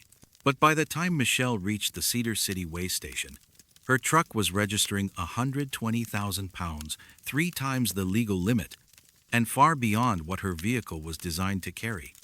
The way station operator, Tom Fletcher, had been forced to shut down the scales temporarily because he thought the equipment was malfunctioning. "I've never seen anything like it," Tom told me when I interviewed him. Michelle's truck looked normal. No visible overload, trailer riding at normal height, no signs of stress on the suspension. But the scales kept showing impossible weights. I recalibrated the equipment twice, but the readings stayed consistent. Michelle's final weigh station report, filed at Zion Park Boulevard, showed her truck at 180,000 pounds. At that weight, her vehicle should have been unable to move. Her tires should have failed, and the trailer should have collapsed under the load. Yet, according to the scale operator's observations, Michelle's truck appeared to be operating normally. That was Michelle's final official contact. Her truck was found abandoned at a scenic pullout inside Zion National Park, positioned as if she had stopped to rest or inspect her cargo. The trailer doors were still sealed with her company's security locks, but when we opened them, we found something that violated every law of physics I thought I understood. The trailer was completely empty, except for Michelle Brooks's body, lying peacefully in the center of the cargo area as if she were taking a nap. She appeared normal in every way, normal size, normal proportions, no visible signs of trauma or distress. But when the medical examiner attempted to move her body, it required a hydraulic lift rated for industrial equipment. Dr. Patricia Wong from the Utah Medical Examiner's Office conducted the preliminary examination at the scene. Her findings challenged everything we thought we knew about human physiology and mass density. "The body appears to be normal human tissue," she reported, "but the gravitational effects suggest a mass approaching 140,000 pounds, concentrated in normal human dimensions." The trailer floor showed stress fractures that radiated outward from where Michelle's body lay. The fractures were shaped exactly like footprints, as if Michelle had walked the length of the trailer while weighing far more than any human ever should. The aluminum flooring, rated to support 80,000 pounds distributed evenly, had been compressed and cracked by the focused weight of a single person. I examined Michelle's logbook to understand what had happened during her final hours. Her entries showed growing confusion and distress as she realized something impossible was occurring with her cargo load. Day 3. One entry read, "Weigh stations keep showing higher numbers, but the cargo looks exactly the same. Trailer feels heavier when I'm backing up or taking turns, but I can't figure out where the extra weight is coming from." Her final entry, written in increasingly shaky handwriting, described a disturbing realization. "Something is wrong with me, not the cargo. Every time I walk through the trailer to check the load, I can feel myself getting heavier. My footsteps are leaving impressions in the floor. I think the weight is accumulating in me somehow." The medical examination revealed impossibilities that challenged our understanding of human biology. Michelle's body showed normal tissue density when sampled, but somehow contained mass that defied measurement. Dr. Wong described it as normal human tissue that has become gravitationally concentrated, though she admitted that such a condition shouldn't be medically possible. The cargo that Michelle had been hauling was never found. The computer equipment worth $200,000 had vanished without leaving any trace. No theft indicators, no signs of unloading, no evidence that it had ever existed inside the trailer. Yet somehow, the mass of that missing cargo seemed to have been transferred into Michelle's body. I spent weeks investigating the route Michelle had taken, looking for environmental factors that might explain the impossible weight accumulation. Zion National Park sits in a region known for unusual geological formations and high concentrations of various minerals, but nothing that should affect human mass or gravitational properties. The most disturbing discovery came when I reviewed security camera footage from the weigh stations along Michelle's route. The cameras clearly showed her walking normally, despite the increasing weight readings from the scales. But enhanced analysis revealed subtle changes in her movement patterns. As the journey progressed, her steps became more deliberate, her posture more upright, as if she were compensating for increasing mass that didn't show in her physical appearance. At the final weigh station, the security footage showed Michelle walking with such precise, controlled movements that she looked almost mechanical. Each step was placed with mathematical precision, as if she were calculating the exact pressure required to avoid damaging the pavement beneath her feet. The investigation officially concluded that Michelle Brooks died of unknown medical causes while experiencing equipment malfunctions that produced false weight readings. The missing cargo was classified as theft, though no evidence of criminal activity was found. Michelle's body was eventually moved using specialized industrial equipment and cremated at high temperatures that required multiple attempts to achieve complete combustion. But I've continued monitoring weigh station data for similar anomalies, and I've started to notice a pattern. Occasionally, trucks pass through showing impossible weight increases that can't be explained by additional cargo or equipment malfunctions. The drivers of these vehicles often file reports describing feelings of getting heavier or experiencing difficulty with normal movement. I wonder if Michelle Brooks discovered something about the relationship between consciousness and mass that our physics textbooks never prepared us to understand. Maybe some combinations of route, cargo, and personal constitution can cause human density to begin accumulating mass from sources we can't detect or measure. Sometimes I think about Michelle lying in that empty trailer, having somehow absorbed the weight of her missing cargo into her own body through processes that transcend our understanding of how matter and consciousness interact. And I wonder if she's still accumulating mass somewhere, growing heavier with each passing day in dimensions our scales were never designed to register.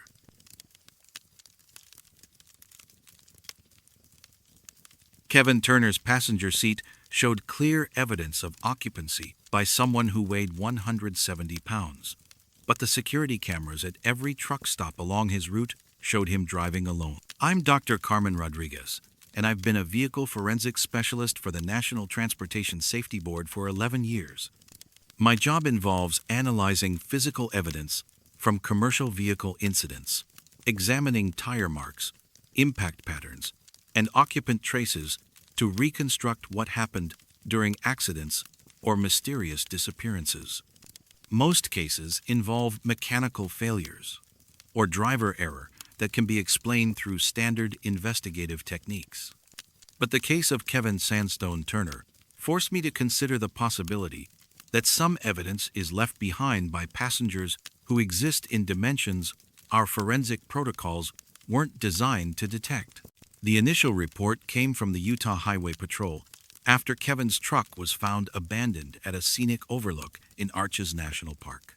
Kevin Turner, a 46-year-old veteran driver with 24 years of experience, had disappeared without explanation, leaving behind a truck that showed clear signs of recent dual occupancy, despite his documented history of always driving alone. Kevin was known throughout the industry as a solitary driver who preferred the isolation of long-haul routes through remote areas of the western United States. His nickname Sandstone came from his expertise navigating the desert highways of Utah, Arizona, and Nevada, where many drivers felt uncomfortable with the vast emptiness and lack of services. When I arrived at the scene to examine Kevin's truck, I found evidence that challenged every principle of occupancy analysis I'd learned in forensic training. The passenger seat showed clear compression patterns, indicating someone weighing approximately 170 pounds had been sitting there for extended periods. The seatbelt showed wear patterns consistent with regular use, and the passenger side armrest bore palm prints and finger impressions from someone with hands slightly smaller than Kevin's. But Kevin Turner had never registered a passenger with his company, never purchased additional insurance for dual occupancy, and never filed the paperwork required for team driving operations. According to every official record, Kevin had been driving alone for his entire 24-year career. I examined the cab's environmental controls and found settings that suggested accommodation for two people, temperature zones adjusted for different preferences, 2 different radio presets, and 2 separate drink holders showing recent use. The passenger side floor mat showed wear patterns from boots approximately size 9, while Kevin wore size 11 according to his employment records. Most disturbing was the evidence I found in the sleeper compartment. The narrow bunk showed impressions for two people who had been sharing the space, with pillow indentations and body heat signatures that thermal imaging revealed to be only hours old. Personal items were arranged on both sides of the sleeping area. Kevin's familiar belongings on the left and unfamiliar items on the right that included a travel coffee mug, reading glasses, and a small notebook filled with handwriting that didn't match Kevin's. I reviewed Kevin's logbook entries from his final week on the road. The early entries were typical of his professional documentation mileage records, fuel stops, routine observations about weather and traffic conditions. But as the week progressed, his entries began referencing conversations with someone he called my riding partner. Day 4. One entry read, "My passenger has been telling me stories about places I've never been, roads I've never driven. He knows things about this country that you can't learn from maps or GPS systems. Strange thing is, I don't remember picking him up, but it feels like he's always been there." The entries became more detailed as Kevin described lengthy conversations with his mysterious passenger. He knows about my childhood in Nebraska, about my first truck, about the accident I had in Wyoming in 2009. But I've never told anyone those stories, especially not the details he somehow knows. I cross-referenced Kevin's route with security camera footage from truck stops and way stations along his path. Every camera showed Kevin entering and leaving facilities alone, purchasing fuel for one person, eating solitary meals at truck stop diners. Yet his logbook entries described sharing meals and conversations with his passenger throughout the journey. The truck's electronic systems provided equally contradictory evidence. The passenger seat weight sensors showed continuous occupancy by someone weighing 170 pounds for the entire final week of Kevin's route. The seatbelt monitoring system logged regular passenger usage, and the air conditioning settings showed adjustments that could only have been made from the passenger side controls. But the truck's GPS system and cellular tracking showed Kevin making the journey alone, with no deviations to pick up additional passengers, no stops at locations where someone could have joined him. I examined the mysterious notebook found in the sleeper compartment. The handwriting was neat and controlled, filling page after page with observations about Kevin's driving habits, personal history, and private thoughts. The entries read like case notes, written by someone conducting a detailed psychological study. Kevin becomes more talkative after sunset, one entry observed. He discusses his loneliness more openly when he thinks I'm asleep. The isolation of this profession has affected him more deeply than he admits. He's created elaborate internal conversations that he believes are real interactions with others. Another entry, dated 2 days before Kevin's disappearance, noted, "Kevin is beginning to understand that I exist primarily in the spaces created by his need for companionship. The question is whether consciousness like mine can persist independently of the mind that generated it." I contacted Kevin's dispatcher to verify his communication logs. The records showed Kevin making routine check-ins throughout his final week, but occasionally, the transmissions included references to we and us that didn't match his established communication patterns. When questioned about these references, Kevin would correct himself and revert to singular pronouns. The most unsettling evidence came from the truck's internal security camera, designed to monitor driver behavior for safety compliance. The camera clearly showed Kevin having animated conversations with someone in the passenger seat, gesturing, responding to unheard questions, occasionally laughing at remarks that weren't audible on the recording. But the passenger seat appeared empty throughout every frame of the recorded footage. I analyzed the audio tracks from the security system using enhancement software to detect any voices other than Kevin's. The analysis revealed something that challenged my understanding of how sound and consciousness interact. There were subtle acoustic disturbances in the cab, air pressure changes, slight echoes, and ambient noise variations that suggested the presence of another speaker, even though no actual voice could be isolated. Kevin's final logbook entry, written the night before his disappearance, described a disturbing realization. My passenger told me something tonight that I've never shared with anyone. He described the dream I had as a child about driving trucks through landscapes that don't exist on any map. But that dream was completely private. No one could know about it, unless they had been inside my thoughts. I'm starting to understand that my riding partner might be something I created from 24 years of driving alone, talking to myself, imagining the conversations I wish I could have. The entry concluded, "But if he's just in my imagination, why can other people see the evidence that he's been here? Why does the truck show signs of dual occupancy?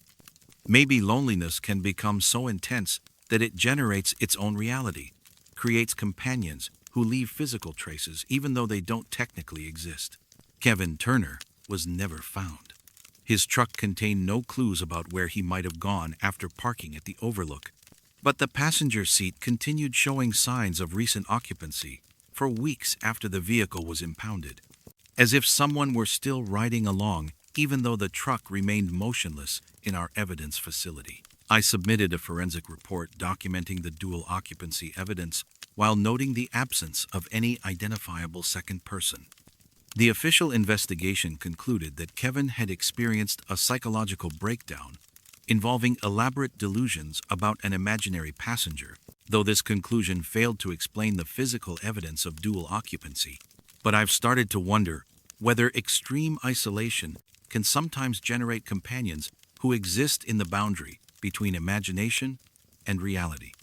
Maybe Kevin Turner's need for human connection became so powerful that it manifested a riding partner who could leave physical traces while remaining invisible to external observation.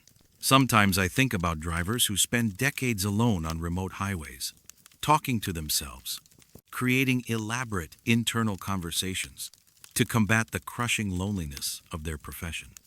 And I wonder if some of those imagined companions eventually develop enough substance to affect the physical world, becoming passengers who exist in the spaces between what's real and what consciousness desperately needs to be real. Lisa Hoffman's truck was found parked in the exact coordinates where her childhood bedroom used to be, 20 years after the house was torn down and the land returned to forest. I'm Dr. Michael Chen, and I've been a navigation systems analyst for the Federal Highway Administration for 13 years. My work involves investigating GPS malfunctions, mapping errors, and routing irregularities that affect commercial transportation safety. Most cases involve outdated map data or satellite communication problems that can be resolved through software updates or equipment replacement. But the case of Lisa Crater Hoffman introduced me to the possibility that some GPS systems can navigate to destinations that exist only in the geography of memory and loss. The anomaly came to my attention through a routine investigation of a missing commercial driver. Lisa Hoffman, a 40-year-old veteran trucker with 17 years of experience, had disappeared while hauling freight from Portland to Sacramento. Her truck was found in a remote area of the Cascade Mountains, far from any established road, positioned as if it had been carefully parked in a residential driveway that didn't exist. Lisa had earned her nickname Crater from her expertise navigating the challenging mountain routes around Crater Lake, where narrow roads and unpredictable weather conditions made driving especially demanding. She was known for her precise route planning and reliable navigation skills, qualities that made her disappearance particularly puzzling. When I examined Lisa's truck, I found her GPS unit still powered and displaying a destination reached message. But according to the coordinates, she had successfully arrived at an address that led to empty forest land with no structures or infrastructure. The GPS showed her final destination as 123 Maple Street, Crater Lake, Oregon, an address that property records indicated had never existed in that location. I analyzed the GPS unit's routing history to understand how Lisa had reached such an impossible destination. The device showed a detailed route from Portland that included turns onto roads that didn't appear on any current maps, navigation through intersections that had been removed decades earlier, and travel along highways that had been decommissioned and returned to natural state. What made the routing data even more disturbing was that it appeared to be accurate for the terrain as it existed in the 1970s and 80s. The GPS had guided Lisa along roads that matched historical surveys from before major highway restructuring projects had altered the region's transportation infrastructure. I contacted Lisa's family to understand her connection to the coordinates where her truck was found. Her sister, Jennifer Hoffman Walsh, confirmed that Lisa had grown up at 123 Maple Street in a small logging community near Crater Lake. But that community had been abandoned in the late 1990s when timber operations ceased, and the houses had been demolished to return the land to forest preserve status. Lisa's childhood bedroom would have been exactly where they found her truck, Jennifer told me, clearly disturbed by the precision of the coordinates. She used to sit by that window for hours, watching the road and dreaming about traveling to places she'd never seen. It's impossible that her GPS could have led her there. There hasn't been a road to that location in 20 years. I examined Lisa's logbook entries from her final journey. The early entries were routine documentation of her route progress, but as she traveled deeper into the mountains, her writing began describing landscapes and roads that didn't match the current geography of the area. Day 2. One entry read, "GPS is taking me on back roads I don't recognize, but they feel familiar somehow. The route is longer than it should be, but the scenery reminds me of drives I took as a child with my father when he worked in the timber industry." The entries became more personal, as Lisa described recognizing landmarks from her childhood that should no longer exist. Past the old mill site where Dad used to work. The GPS showed it as an active waypoint, but I know it was demolished 15 years ago. Strange to see the buildings looking exactly as they did when I was 12 years old. I cross-referenced Lisa's described route with historical mapping data from the Oregon Department of Transportation. Her logbook entries accurately described roads, buildings, and landmarks that had existed in the 1980s but had been removed or significantly altered since then. She was navigating through a version of the landscape that existed only in archived survey maps and childhood memories. Lisa's final entries described an increasingly emotional journey as she recognized more locations from her past. "The GPS is leading me home," she wrote, "not just to the area where I grew up, but to the exact house where I lived as a child. I can see it ahead, the blue paint, the front porch where Mom used to sit, even Dad's old pickup truck in the driveway. But this is impossible. That house was torn down when the preserve was established." Her last entry, written in increasingly unsteady handwriting, described conversations with family members who had been dead for decades. "Mom came out to greet me when I pulled into the driveway. She looked exactly as she did when I was 15, before the cancer. Dad was working under the hood of his truck, same greasy coveralls he always wore. They acted like I'd never left, like I was just coming home from school." I obtained the original property surveys for Lisa's childhood address and compared them to the GPS coordinates where her truck was found. The positioning was accurate to within 3 feet. Her truck sat exactly where the family's driveway would have been, oriented as if she had pulled up to park beside the house that had been demolished 20 years earlier. The truck's onboard navigation system showed impossible routing data. According to the electronic logs, Lisa had traveled on roads that existed only in historical maps, made turns at intersections that had been removed during highway modernization projects, and maintained speeds appropriate for secondary highways while traveling through terrain that currently contained only hiking trails. Most disturbing was the truck's odometer data, which showed Lisa had driven significantly more miles than the distance between Portland and her final coordinates should have required. The additional mileage suggested she had taken extensive detours through roads that no longer existed, spending days traveling through a version of Oregon that matched the geography of her childhood rather than current reality. I examined the GPS unit itself for hardware malfunctions or software errors that might explain the impossible routing. The device appeared to be functioning normally, but when I connected it to our diagnostic equipment, I found that it was receiving signals from satellite coordinates that didn't correspond to any active GPS satellites in our tracking systems. The unit was somehow receiving navigation data from sources that existed outside the official GPS constellation, as if it had tapped into signals from satellites that operated in different temporal or dimensional coordinates. Lisa's truck contained personal items that suggested she had been preparing for a homecoming, flowers that appeared to be picked from her childhood garden, a pie that matched her mother's recipe according to Jennifer's description, and a small wrapped present with a tag that read, "Happy Birthday, Mom," written in Lisa's handwriting, despite her mother having died 12 years earlier. Inside the truck, I found a collection of photographs that Lisa appeared to have taken during her final journey. The images showed the logging community as it existed in the 1980s: intact houses, operational businesses, and family members who had been deceased for years. But when I examined the image file's metadata, they showed creation dates from the week of Lisa's disappearance. Lisa Hoffman was never found. Despite extensive searches of the area around her abandoned truck, the official investigation concluded that she had become lost due to GPS malfunction and disappeared into the wilderness. But the evidence suggested something far more complex, that Lisa had somehow navigated to a version of her childhood home that existed independently of current physical reality. I've submitted technical reports documenting the GPS anomalies, but the navigation irregularities have been classified as equipment failure and archived.